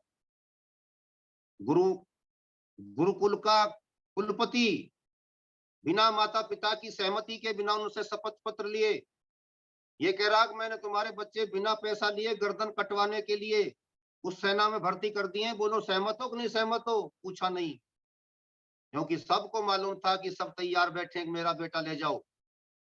लेकिन देश आजाद होना चाहिए। दूसरी बात जो इस इतिहास में नहीं मिलेगी वो भी बताना चाहता हूं। आचार्य सत्यप्रिय जी, आर्य समाज के नेता, नेताजी सुभाष चंद्र बोस को जब वो देश से बाहर निकल गए थे और देश से बाहर जाकर के संगठन खड़ा कर रहे थे, सेना बना रहे थे, तब आचार्य सत्यप्रिय जी आर्य समाज के नेता उनको क्या कहते थे? राजा राम, राजा राम कहते थे। जैसे श्री राम ने अपनी अयोध्या से बाहर रह करके ही बिना पिताजी के राज्य के लोगों को साथ लिए ही वनवासियों से, वानरों से एक सेना तैयार कर ली थी और राक्षसों का संहार करने का बड़ा कार्य किया था, वैसे ही मेरे सुभाष तुम बन चुके हो। तुम्हें अपने देश से कुछ नहीं मिल रहा यहाँ से, तुम बाहर के वनवासियों से, वानरों से अपनी सेना तैयार करो और इन राक्षसों का संहार संपूर्ण भूमंडल से करो। ये कितना बड़ा प्रोत्साहन था उस समय। राजा राम कहना कितना बड़ा सम्मान था उनके लिए, और इस बात का प्रचार पूरे देश में कर रहे थे। आर्य समाजी भजनोपदेशक अपने भजनोपदेशन के माध्यम से उनका प्रोत्साहन कर रहे थे। भाई नेताजी आ गया है, खड़े हो जाओ देशवासियों। गुरुकुल कांगड़ी के विद्यार्थियों को उनको दे दिया गया है, तुम भी अपने बच्चों को दे दो, क्योंकि देश इस समय बलिदान मांग रहा है, मातृभूमि बलिदान मांग रही है। इसलिए देशवासियों खड़े हो जाओ, अपने नेता के पीछे खड़े हो जाओ। ये कितना बड़ा प्रोत्साहन था और उन्होंने उस काम को उस समय करके दिखाया। पंजाब के आर्य समाजी नेता अच्छू राम, और कहीं कहीं उनका नाम अच्छे राम भी लिखा होता है, वो अच्छे ही राम थे। अच्छे राम कैसे थे? उन्होंने कहा था कि आर्य समाजी होने पर मुझे गर्व है और मैं एक बेटा इस देश के लिए देता हूं। आजकल तो जो सबसे निकम्मा होता है, जो बाप के लिए लायक नहीं होता, उसको बाप यूं कहता है इसको राजनीति में भेज दो। ये घर में खून पीता है, परेशान करता है, राजनीति में ठीक रहेगा। जो सबसे बढ़िया है उसको घर में रखते हैं। लेकिन उस समय जो सबसे बढ़िया नग होता था उसको देश के लिए देते थे, समाज के लिए। जा समाज के लिए काम कर, मैं तो कृषि से करवा लूंगा, तू यहां से भाग। अपने आप भगाते थे माँ बाप। चल भाई देश के लिए जा। जाते थे तो पता है इस अच्छे राम जी ने अपने कौन से बेटे को दिया था, ये इतिहास नहीं बताएगा आपको। इन्होंने दिया था कर्नल सहगल को। कर्नल सहगल इन्हीं के बेटे थे। और नेताजी सुभाष चंद्र बोस को दे दिया था, मेरे पास 10,000 तो नहीं है पर एक हीरा है, इसे ले जा। वो दे दिया। और कर्नल सहगल फिर उन 3 महानायकों में सम्मिलित हुआ जो नेताजी सुभाष चंद्र बोस के त्रिमूर्ति कहलाते हैं। सहगल, ढिल्लों, साहनेवाज, ये 3 सेनापति थे उनके। ये सहगल उनमें से सम्मिलित हुए। पीछे कौन थे? पिता की प्रेरणा। और पिता की प्रेरणा के पीछे कौन था? स्वामी श्रद्धानंद। और स्वामी श्रद्धानंद के पीछे कौन था? महर्षि दयानंद। ये था क्रांतिकारियों का गठजोड़। ये थी क्रांतिकारी विचारधारा की मजबूत वो धारा जिसने देश को आजाद कराने में प्रमुख भूमिका निभाई थी। उस महानायक ने 1943 की 21 अक्टूबर को देश में पहला प्रधानमंत्री वो बना। इन कांग्रेसी चाटुकारों ने इतिहास से उस घटना को निकाल दिया। 21 अक्टूबर 1943 को पहली देश की सरकार बनी थी और देश के पहले प्रधानमंत्री के रूप में उन्होंने शपथ ली थी। नेताजी सुभाष चंद्र बोस ने अपना बैंक स्थापित किया था, विदेशों में अपने राजदूतावास स्थापित किए थे, अपने नोट जारी करने की मशीन लगाई थी। 1 लाख का भी नोट बनाया गया था, उस पर नेताजी सुभाष चंद्र बोस का फोटो लगाया गया था। यानी पूरी तैयारी। लगभग आधा दर्जन से अधिक देशों ने एक साथ उनको मान्यता दी थी कि हम इसको मानते हैं, ये देश की सरकार है, भारत के प्रधानमंत्री हैं। उस रूप में उनका स्वागत सत्कार होने लगा था। इसी नेताजी सुभाष चंद्र बोस ने जब जाकर के हिटलर से मुलाकात की थी तो हिटलर का एक डमी व्यक्ति निकल करके बाहर आया था। नेताजी सुभाष चंद्र बोस ने उससे कहा कि आप हिटलर नहीं है, हिटलर से बात करनी है, मुझे हिटलर से बात कराइए। मैं क्योंकि पहले भी इस पर प्रकाश डाल चुका हूं, तो उन्होंने कहा था कि आप कौन है, तुमने मेरे को कैसे पहचान लिया कि मैं नहीं हूं। वो थे कौन? नीरा आर्य जी लिखती हैं कि वो स्वामी श्रद्धानंद जी के बेटे हरिश्चंद्र जी थे, जो उन्हें वहां बैठे मिले थे हिटलर के पास। और हिटलर कहीं ना कहीं उस समय आपको बहुत अधिक नहीं चाहता था भारतीयों को। वो इनको हिंदुस्तानियों को अंग्रेजों का पिछलग्गू मानता था। इस इमेज से वो बाहर नहीं निकल पाया था, इसलिए नेताजी सुभाष चंद्र बोस ने वहां से निकल करके जापान में जाकर के फिर वहां के नेताओं से संपर्क करके देश की आजादी के लिए काम करना आरंभ किया था। बाकी इतिहास तो बहुत सारा सुनने को मिल जाता है कि उसके बाद किस तरीके से उन्होंने तूफान मचाया था, किस तरीके से देश की आजादी के लिए काम किया था, किस तरीके से उन्होंने पूर्वोत्तर भारत की ओर से हमला करके अंग्रेजों को हिलाया था, अंडमान निकोबार द्वीप समूह पर अपना झंडा फहराया था। आज नरेंद्र मोदी सरकार ने उनको विशेष सम्मान देते हुए वहां पर प्रतिमाएं आदि स्थापित करके नेशनल गौरव को स्थापित करने का प्रयास किया है, वंदनीय प्रयास। तो ये देश का इतिहास जो तथ्यों के आधार पर छुपाया गया, मिटाया गया, आंखों से ओझल किया गया, नेताजी सुभाष चंद्र बोस के साथ किए गए इस अपमानजनक व्यवहार का, तिरस्कारपूर्ण व्यवहार का, बहिष्कारपूर्ण व्यवहार का हम भारत को समझो अभियान के अंतर्गत रहस्योद्घाटन करें। जो बात आज यहाँ पर प्रतीकात्मक स्वरूप में पढ़ाई समझाई जा रही है, बताई जा रही है, इनका विस्तार करके हमारा प्रत्येक पदाधिकारी अपने पड़ोस के किसी स्कूल में जाकर के, किसी और दूसरी संस्था में जाकर के, आर्य समाज मंदिरों में जाकर के, दूसरे मंदिरों में जाकर के, वो सब मंदिर भी हमारे हैं, किसी गैर के नहीं है, अपना मंदिर अपना मंदिर, उस मंदिर में भी जाकर के आप पौराणिकों के माध्यम से, वहां के गुरुओं के माध्यम से, आचार्यों के माध्यम से मठाधीशों के माध्यम से इन विचारों को फैलाएं, बताएं कि हमारी समिति क्या काम करना चाहती है, क्या करना है हमको, और किस तरीके से इतिहास को छुपाया गया है, कौन कौन कैसे कैसे क्रांतिकारी थे, किन किन लोगों ने सुभाष के बनाने में योगदान दिया था, निर्माण करने में योगदान दिया था। सारी चीजों पर हमारी चर्चा बढ़नी चाहिए। मैं इन्हीं शब्दों के साथ अपनी वाणी को यहाँ पर विराम देता हूँ। जय हिंद, जय भारत। चलिए, जो भी हमारे इस पूरे भारत को समझो अभियान के सदस्य बनना चाहते हैं, अपनी इच्छा के अनुसार राष्ट्र निर्माण का कार्य करना चाहते हैं, वो जुड़े, उनका स्वागत है। और पूरे देश भर से, पूरे विश्व भर से पुनः उस गौरवशाली भारत को स्थापित करने में आपका अमूल्य सहयोग हम चाहते हैं।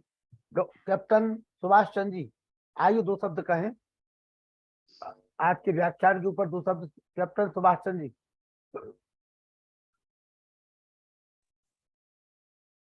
मैं समझता हूं जिस तरह से डॉक्टर साहब ने अपनी बात रखी है, और वास्तव में बहुत सारी चीजें हमारी जानकारी में किसी भी तरह से नहीं थी, उन सब चीजों को जानकारी लेकर के तो लगता है कि बहुत गहराई में जाकर के हमें दोबारा इन चीजों को ढूंढना पड़ेगा और उस तथ्य को बाहर लाना पड़ेगा जो हमसे बहुत दूर रखा गया है। तो मैं बधाई दूंगा डॉक्टर साहब को कि उन्होंने बहुत ही गहराई से उन तथ्यों को हमारे सामने रखा कि जो वाकई में कहीं भी हमें पढ़ने को नहीं मिले, इवन सोशल मीडिया में भी ये चीजें नहीं है। तो आगे की तरफ हम कैसे चल सकते हैं, किस तरह से अपना वातावरण बना सकते हैं, किस तरह से दूसरे लोगों को अपने साथ जोड़ सकते हैं, उसमें सभी मिलकर के यदि अपने अपने स्तर पर प्रयास करेंगे तो वाकई में हम एक नए तरीके से सोच और नए तरीके, नया इतिहास लोगों के सामने ला सकते हैं। तो सभी के लिए सभी बधाई के पात्र हैं जो अपना किसी भी तरह से जुड़ करके इस चीज को आगे बढ़ा रहे हैं। बहुत बहुत धन्यवाद। भाई शिक्षक साथी राजेश कुमार सिंह जी, राजेश कुमार जी, शिक्षक साथी, ऑडियो खोल लीजिए।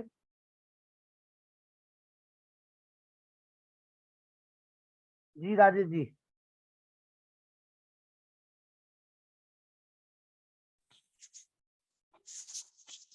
चलिए, खोल पा रहे हैं जगदीश पारासर जी। इस कार्यक्रम के संयोजक लखनलाल जी, ओजस्वी विद्वान समीक्षक डॉक्टर व्यासनंद शास्त्री, ओजस्वी वाणी वाली बहन आर्या बहन चंद्रकांता जी क्रांति, और सभी को हम सादर नमस्कार करते हैं। साथ ही समापन के जो है ये अपने शांति पाठ करने वशिष्ठ जी, वेदकाशी शर्मा के सुपुत्र रेहान वशिष्ठ जी जो है प्रशंसा के पात्र हैं। आज के मुख्य वक्ता राकेश कुमार जी ने आज जो है सुभाष चंद्र बोस के बारे में बहुत ही बढ़िया विविध जानकारी को बहुत ही सही रूप से, सही ढंग से, बहुत क्रमबद्ध रूप से जो है बताया। बहुत ही वास्तव में जो है प्रशंसनीय कार्य और हम सबके लिए प्रेरणादायक। एक बात है, सन 1938-39 में कांग्रेस अध्यक्ष का जब चुनाव हुआ था तो उस समय जो है ये अपने महात्मा गांधी के विरोध के बाद ही उस समय कांग्रेस अध्यक्ष को प्रधानमंत्री नहीं राष्ट्रपति कहा जाता, और उनके विरोध के बाद भी उनको राष्ट्रपति पद से जो है पूर्ण बहुमत से जिताया गया। अक्टूबर 43 में इन्होंने अपने आप को स्वतंत्र घोषित करके राष्ट्र के प्रधानमंत्री के रूप में शपथ ग्रहण की, और जिसको उन्होंने कई राष्ट्रों ने जो है उनको जो है स्वीकृति प्रदान की। दिसंबर 1943 में अंडमान निकोबार में राष्ट्रध्वज को जो है अपने फहरा कर देश राज्य में स्वतंत्रता की पूर्ण घोषणा की। सुभाष चंद्र बोस जी के बारे में इन्होंने बहुत बढ़िया किया, और ये हमारे दिल में है, महान सेना नायक है, महान देशभक्त हैं सुभाष चंद्र बोस, उनको सादर नमन है, बहुत है। साथ ही जो आपने बताया कि जो अपने ये कहा वो अपने राष्ट्र को कौन सा उसमें बताया कि उसमें सहभागिता करना चाहें, तो हम भी उसमें सहभागिता करना चाहते हैं।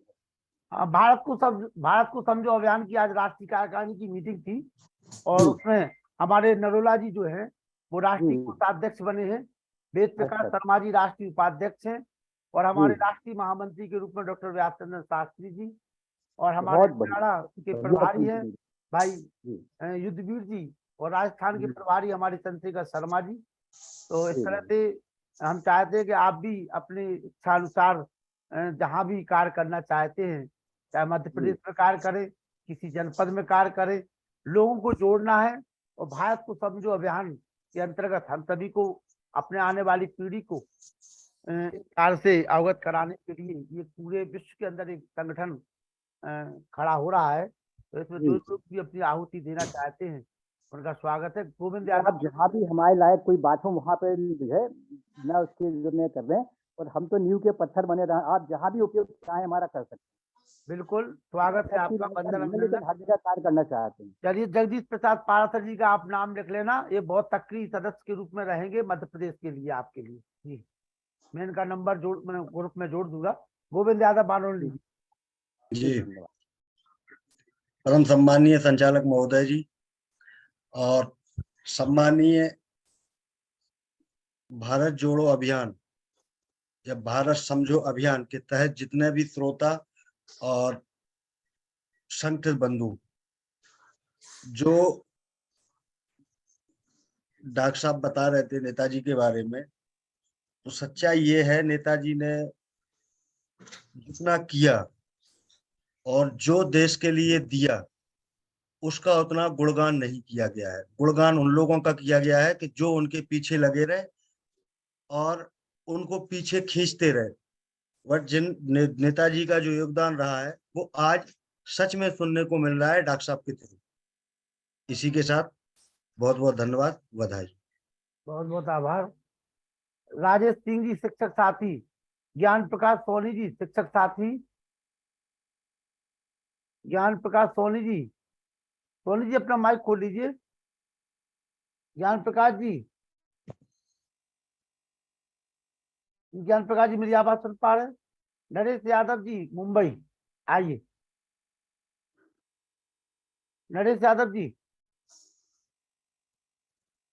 नरेश यादव जी, नरेश जी मेरी आवाज सुन पा रहे हैं? चलिए कोई बात नहीं। नरोला जी आइए, राष्ट्रीय कोषाध्यक्ष जी। और आज आपने कोष की भी शुरुआत की, हमारे राष्ट्रीय कोषाध्यक्ष जी ने अपने तरफ से 2100 रुपए उस कोष में डाल दिए। बहुत बहुत बधाई आपके लिए।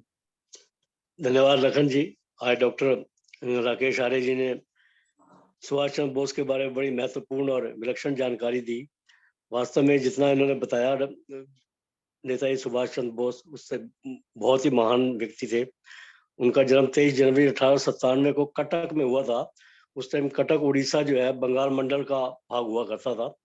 और आप देखिए कि ये जब वहां पर जर्मनी में थे तो जर्मनी में आजाद हिंद फौज के जो सोल्जर्स थे उन्होंने इनको नेताजी का नाम दिया था, सुभाष चंद्र बोस जी को। और आप समय की विडंबना देखिए कि आज हमारे मुल्ला मुलायम सिंह जो है उनको लोग नेताजी कहते हैं, उनका भी नाम नेताजी रखा हुआ है इन्हीं के नाम के ऊपर ही। और सुभाष चंद्र बोस जी जो आज जैसे आईएएस का परीक्षा पास होती है, इन्होंने आईसीएस की परीक्षा पास की थी और वो परीक्षा छोड़ के ये भारत के आंदोलन में, स्वतंत्रता फ्रीडम स्ट्रगल में कूदे और उसमें इतना महत्वपूर्ण कार्य किया कि आज ये खाली भारत के ही नहीं पूरे विश्व के एक नेता के रूप में स्थापित हुए हैं। और वास्तव में जैसा डॉक्टर साहब ने बताया, ये जनरल नॉलेज की बहुत सारी पुस्तकों में ये लिखा हुआ है कि भारत के प्रथम प्रधानमंत्री नेताजी सुभाष चंद्र बोस थे, जबकि यहाँ ये माना जाता है कि प्रथम प्रधानमंत्री जवाहरलाल नेहरू थे। तो वास्तव में डॉक्टर साहब ने बहुत ही रहस्योद्घाटन वाले जानकारियां दी हैं।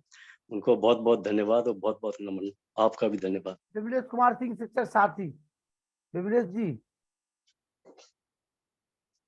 विमलेश जी, विमलेश कुमार सिंह जी। चलिए विमलेश जी मेरी आवाज नहीं सुन पा रहे। अरुण कुमार शुक्ला जी बलरामपुर, अरुण कुमार शुक्ला जी। सुभाष सिंह आर, नए लोग भी तो आए, थोड़ा सा बोले। चलिए आइए, प्रकाश शर्मा जी आज शादी पर कराइए।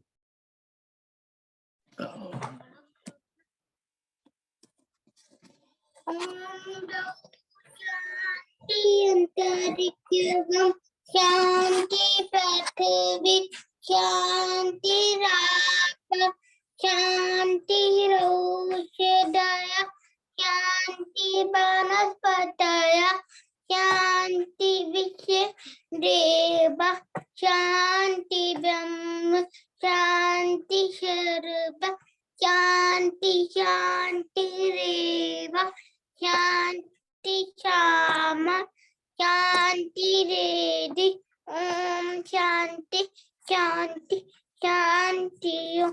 जो बोले सब सत्य सनातन वैदिक धर्म की जय। गुरु बल विद्यानंद की जय।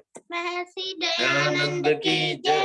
मर्यादा पुरुषोत्तम श्री रामचंद्र की जय। योगेश्वर श्री कृष्णचंद्र की जय। पंडित एक राम की जय। स्वामी सदानंद की जय। स्वामी आत्मानंद की जय। सत माता की जय। माता की रक्षा हो पालन हो, समाज अमर रहे, ज्योति जलती रहे, ओम का झंडा ऊंचा रहे, यो के महाकुंभ की जय। ओम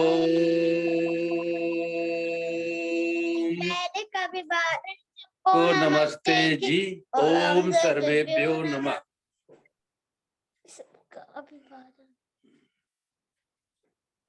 चलिए मैंने सभी के माइक खोल दिए हैं। नमस्ते कर लीजिए एक दूसरे से सभी। ओम नमस्ते जी। नमस्ते जी। नमस्कार सभी को, शुभ रात्रि। नमः। नमस्ते सर जी। नमस्ते नमस्ते। प्रेम सचदेवा जी अकाउंट नंबर मांग रहे हैं। अनिल नरोला जी आप उपाध्यक्ष है, भैया अकाउंट खुलवा लीजिए। आपको शुरुआत हो गई, अच्छी शुरुआत हो गई है। प्रेम सचदेवा जी कह रहे हैं कि ला भाई अकाउंट नंबर 2 हमारे लिए। बिल्कुल जी, स्वागत है प्रेम सचदेवा जी का। स्वागत और धन्यवाद।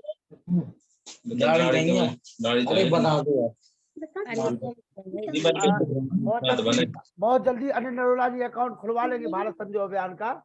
और उसमें फिर जी और अपने अपने जिलों में अपने अपने जनपदों में वहाँ पर इस कार्यक्रम को रखा जाए सब जगह।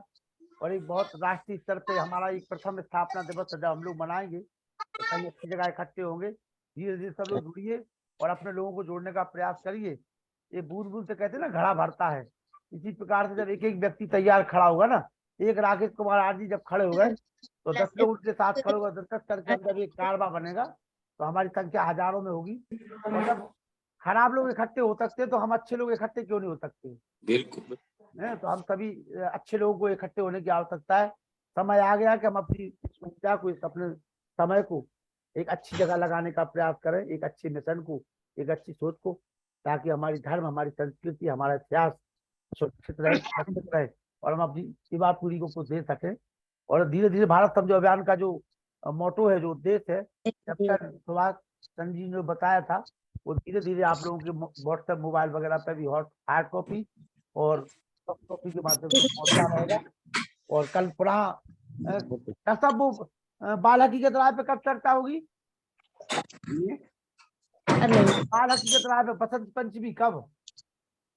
बसंत पंचमी पर जी उसको 25 में कर लेंगे जी। हाँ 25 को कर लेना, ठीक है ठीक है। तो टॉपिक पर डे जो टॉपिक होता है विषय का थोड़ा सा वो जैसे बसंत पंचमी का रहा है तो वो अलग से दे दिया करे, जिससे उसको भेज दिया करे। वो कर लेंगे जी उस पर। जो दूसरा मेरा निवेदन ये भी था कि प्रेम सचदेवा जी को भी राष्ट्रीय कार्यकारिणी में स्थान दिया जाए। बिल्कुल, उनके सम्मान के अनुकूल जी। उनका मार्गदर्शन हमारे लिए बहुत महत्वपूर्ण है जी। जब तक बड़ों का आशीर्वाद साथ नहीं रहता है तब तक कोई कार्य सफल नहीं होता है। और ये हमारे लिए संरक्षक के लिए रूप में उनको रखिए आप। हाँ जी हाँ जी हाँ जी, जो भी है जहाँ भी रखना चाहते हैं आप। नहीं संरक्षक रहेंगे वो हमारे, क्योंकि वो हमारे कार्यक्रम के भी संरक्षक है वो। हाँ जी हाँ, नहीं वो बहुत आवश्यक होता है जी, बताने में जो है हमारे बुजुर्ग हमारे साथ में हों आशीर्वाद के रूप में, काम सुव्यवस्थित चलता है। 5 बजे नहीं बिल्कुल।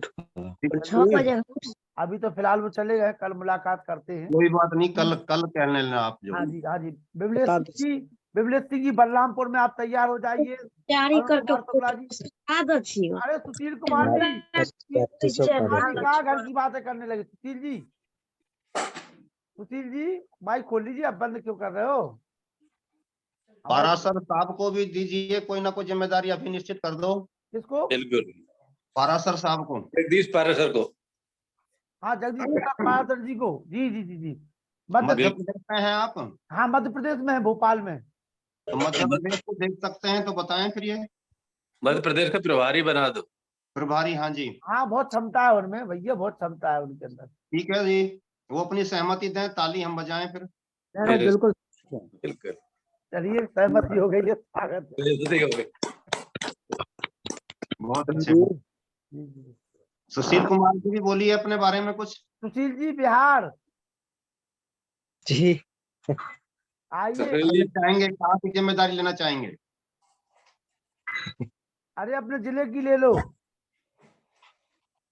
जी ठीक है ना? ठीक है, हम बताते रहेंगे कि क्या क्या करना है, तो हाँ, होता है। सब बताएंगे, सब बताएंगे, सब चिंता ना बताएंगे करें। बिल्कुल, आप जिले के प्रभारी बन गया। हाँ, सब बताएंगे, आप चिंता ना करें। जी और हमारे जिले के प्रभारी तो है गोविंद यादव बानोली भाई। बहुत ही बढ़िया, हमारे जिले के प्रभारी है गोविंद जी। बहुत ही सुंदर। बहुत सुंदर, बहुत सुंदर, बहुत सुंदर। हमारे जिले के जो है, हमें गोविंद जी से अच्छा नहीं मिलेगा कोई। ठीक है जी, की जो है, जो नियुक्तियां हैं, इनके सबके कार्ड जो बनवा करके भेजे जाएंगे। जी जी, एक जगह नोट कर लीजिए, मध्य प्रदेश प्रभारी जगदीश प्रसाद पारासर जी, जी ठीक है। और ललितपुर जनपद के हमारे प्रभारी गोविंद यादव जी। लखन जी, हाँ जी, मल्होत्रा जी आइए। नमस्ते। अरे नमस्ते जी, बाहर प्रकट होइए। बाहर नहीं प्रकट हो सकता, मेरी बात सुन लीजिए। सुना दीजिए, सुना दीजिए, सुना दीजिए। ये भारत सरकार ने इतिहास लेखन की समिति की संरचना का प्रयास प्रारंभ कर दिया है। जी आपको पता है इस विषय में या नहीं? जी जी, पता है, तो पता है। वहाँ मिलिए ना, वहाँ तो ये हमारे जो लेखक महोदय हैं, इनको वहाँ जुड़ना चाहिए ना। भारत सरकार जो है सारे देश में लिख रही है, और ये अपना बहुमूल्य समय वहाँ क्यों न दे। सारा का सारा भारत सरकार कर रही है, और वो एक जो देश की सरकार होती है तो वो बहुत बड़े स्तर पर करती है। जी जी आ रही है समझ मेरी बात है नहीं? जी, मल्होत्रा जी बिल्कुल। क्या बिल्कुल उत्तर नहीं दिया आपने लेकिन मेरी आपको बात का। आपको एक गुप्त बात बता दें कि भारत सरकार जो इतिहास लिखेगी या जो लिखवाया जाएगा, आपको पता है हाँ जी। वो इतिहास कैसा होगा? फिर वही होगा जो हमें नए सिरे से करना होगा, इसलिए हमें जब आप जैसे व्यक्ति वहाँ होंगे तो वैसा कैसे होगा? हाँ, वो तो आने वाला हम लोग बात समय। करेंगे इस पर, जो है अच्छा विचार है, अच्छा सुझाव है आपका, इस पर भी विचार रखेंगे जी एक दिन। जो नहीं भाई साहब, राष्ट्रीय स्तर पर ये चल रहा है तो आपका योगदान वहाँ क्यों नहीं होना चाहिए? होना चाहिए, बिल्कुल वो होना ढूंढ रहे हैं बंदों को। हाँ जी, हाँ जी, हाँ। बिल्कुल, तो बंदा तो तैयार बैठा ही है हमारा तो। आदरणीय प्रेम सचदेवा जी वहां भी संपर्क कर रहे हैं, आपकी जानकारी के लिए बता देता हूँ। जिनको भी आपने यहाँ पर राष्ट्रीय दायित्व दिया है, प्रेम वो सचदेवा जी लगे हुए हैं वहाँ संपर्क उस पर लगे हुए हैं, वो काम भी वहां पर हो रहा है। और इसके अलावा भारत सरकार की नॉलेज में आप सब लोग हैं, यानी कि ये मंच है, इस बात से भी आप निश्चिंत रहें, क्योंकि जब शिक्षा सम्मान पुरस्कार इस पर दिया गया है, इतिहास लेखन पर राष्ट्रीय पुरस्कार है वो, और 2017 में ये पुरस्कार भारत सरकार ने दिया था, नरेंद्र मोदी जी की सरकार ने। तो ये सारा का सारा प्रयास उनकी सब नॉलेज में है, लेकिन फिर भी ये माननीय प्रधानमंत्री जी के करकमलों में पहुंचना चाहिए। तो अभी जो इसकी पुस्तक तैयार होकर के आ रही है, भारत को समझो अभियान के अंतर्गत पहली पुस्तक 26 मानचित्रों के माध्यम से भारत के इतिहास का सच, उसमें हमारा प्रतिनिधिमंडल उनसे जाकर के मिले समिति का, तो एक मंच के माध्यम से हम मिलेंगे, व्यक्तिगत उपलब्धि के आधार पर नहीं, एक मंच के माध्यम से हम मिलेंगे। इस समय आवश्यकता है, ये इस कब समय सफल होगा, बहुत सफल नहीं होगा, ये मैं नहीं कहता, डींगे मारने के लिए मैं बात नहीं करना चाहता, लेकिन इस पर आदरणीय प्रेम सचदेवा जी और भी नाम कई ऐसे हैं जो बहुत प्रमुख नाम है, मैं यहाँ पर उचित नहीं मानता, जो उन्होंने संकेत मुझको दिया है। तो लेकिन मैं उसके लिए ये जरूर मानता हूं कि यदि हम ऐसा प्रयास करते हैं और उसमें सफल होते हैं तो हमारी समिति उसमें चले, चाहे हम 5 लोग भी जाएं, लेकिन समिति जाए, समिति। ये मेरा तात्पर्य तो केवल इतना ही था कि उधर भी आप अपना योगदान दे सकते हैं, नहीं, यहाँ वहाँ तो दे ही रहे हैं। मल्होत्रा जी देखिए, उन्होंने कहा है कि प्रेम सत्यवादी और कई लोग लगे हुए हैं और मैं योगदान के लिए। समझ गया हूँ, हाँ जी, समझ गया हूँ। समझ गए, बस। अब गोविंद यादव जी के लिए भी तालियां बजा दीजिए, आपने जिम्मेदारी तो दिलवा दी। बिल्कुल बहुत अच्छे बिल्कुल जी। बिल्कुल बिल्कुल। आज जो अपनी लखन जी, जी वह हमारा जो दूसरा कार्यक्रम चल रहा है, अब बहन जी ने आपको बताया भी था, उसके विषय में भी सजग रहिए। हाँ, 12 24 तारीख को तारीख 12 तारीख को 12 तारीख को 12 फरवरी को जी जी जी, दिल्ली के अंदर होना है। हाँ तो हाँ, इसका प्रचार प्रतिदिन आपकी ओर से यहाँ हो, बिल्कुल बिल्कुल बिल्कुल। और उसका प्रतिदिन दायित्व आपके जी कुछ माध्यम कहना से चाह रहे हैं। कराई है जी? जानी। चंद्रशेखर शर्मा जी कुछ कहना चाह रहे हैं। जी, स्वागत है, आइए। शिवरात्रि मुबारक। हाँ, नमस्ते। अभी मल्होत्रा साहब ने जो प्रश्न किया और आपने वैसे उत्तर तो बहुत बढ़िया दिया, और मैं भी यही कहना चाहूंगा कि जब कोई अपन किसी मंच के माध्यम से, किसी समिति के, संगठन के माध्यम से मिलते हैं ना सरकार से, तो उसके बड़ा महत्व होता है और इम्पैक्ट ज्यादा तो पड़ता देखा है। जाता है कि भाई इतने लोग मिल रहे हैं हमारे। तो हमें अपने संगठन की संख्या भी बढ़ानी है, और संगठन की संख्या यही नहीं बढ़ानी है, यूं समझो कि जो काम नेताजी सुभाष चंद्र बोस ने किया था कांग्रेस को देखते हुए कि कांग्रेस नरम दल है, तो हमें एक पैरेलल ऐसे स्वयंसेवक सैनिक भी तैयार करने पड़ेंगे, जो कि जैसे गुरु गोविंद सिंह ने किए थे, या सरदानंद जी ने किए थे, या सुभाष चंद्र बोस ने किए थे, क्योंकि वो बहुत जरूरी है। आर्यवीर दल को पुनर्जीवित करना भी जरूरी है। ये बिंदु भी हमारे लिए बड़ा महत्वपूर्ण है, और मैं आया ही विशेष रूप से इसीलिए हूँ कि राठौड़ी से काम करना पड़ेगा। अगर माने तो ठीक है, नहीं तो अपने को तो आर्य राष्ट्र बनाना है, नहीं हम जाएंगे कहाँ। बहुत अच्छे, धन्यवाद। बहुत सुंदर। चलिए, कल मुलाकात करते हैं फिर आपसे। जी सभी को नमस्ते जी। सबको नमस्ते। नमस्ते।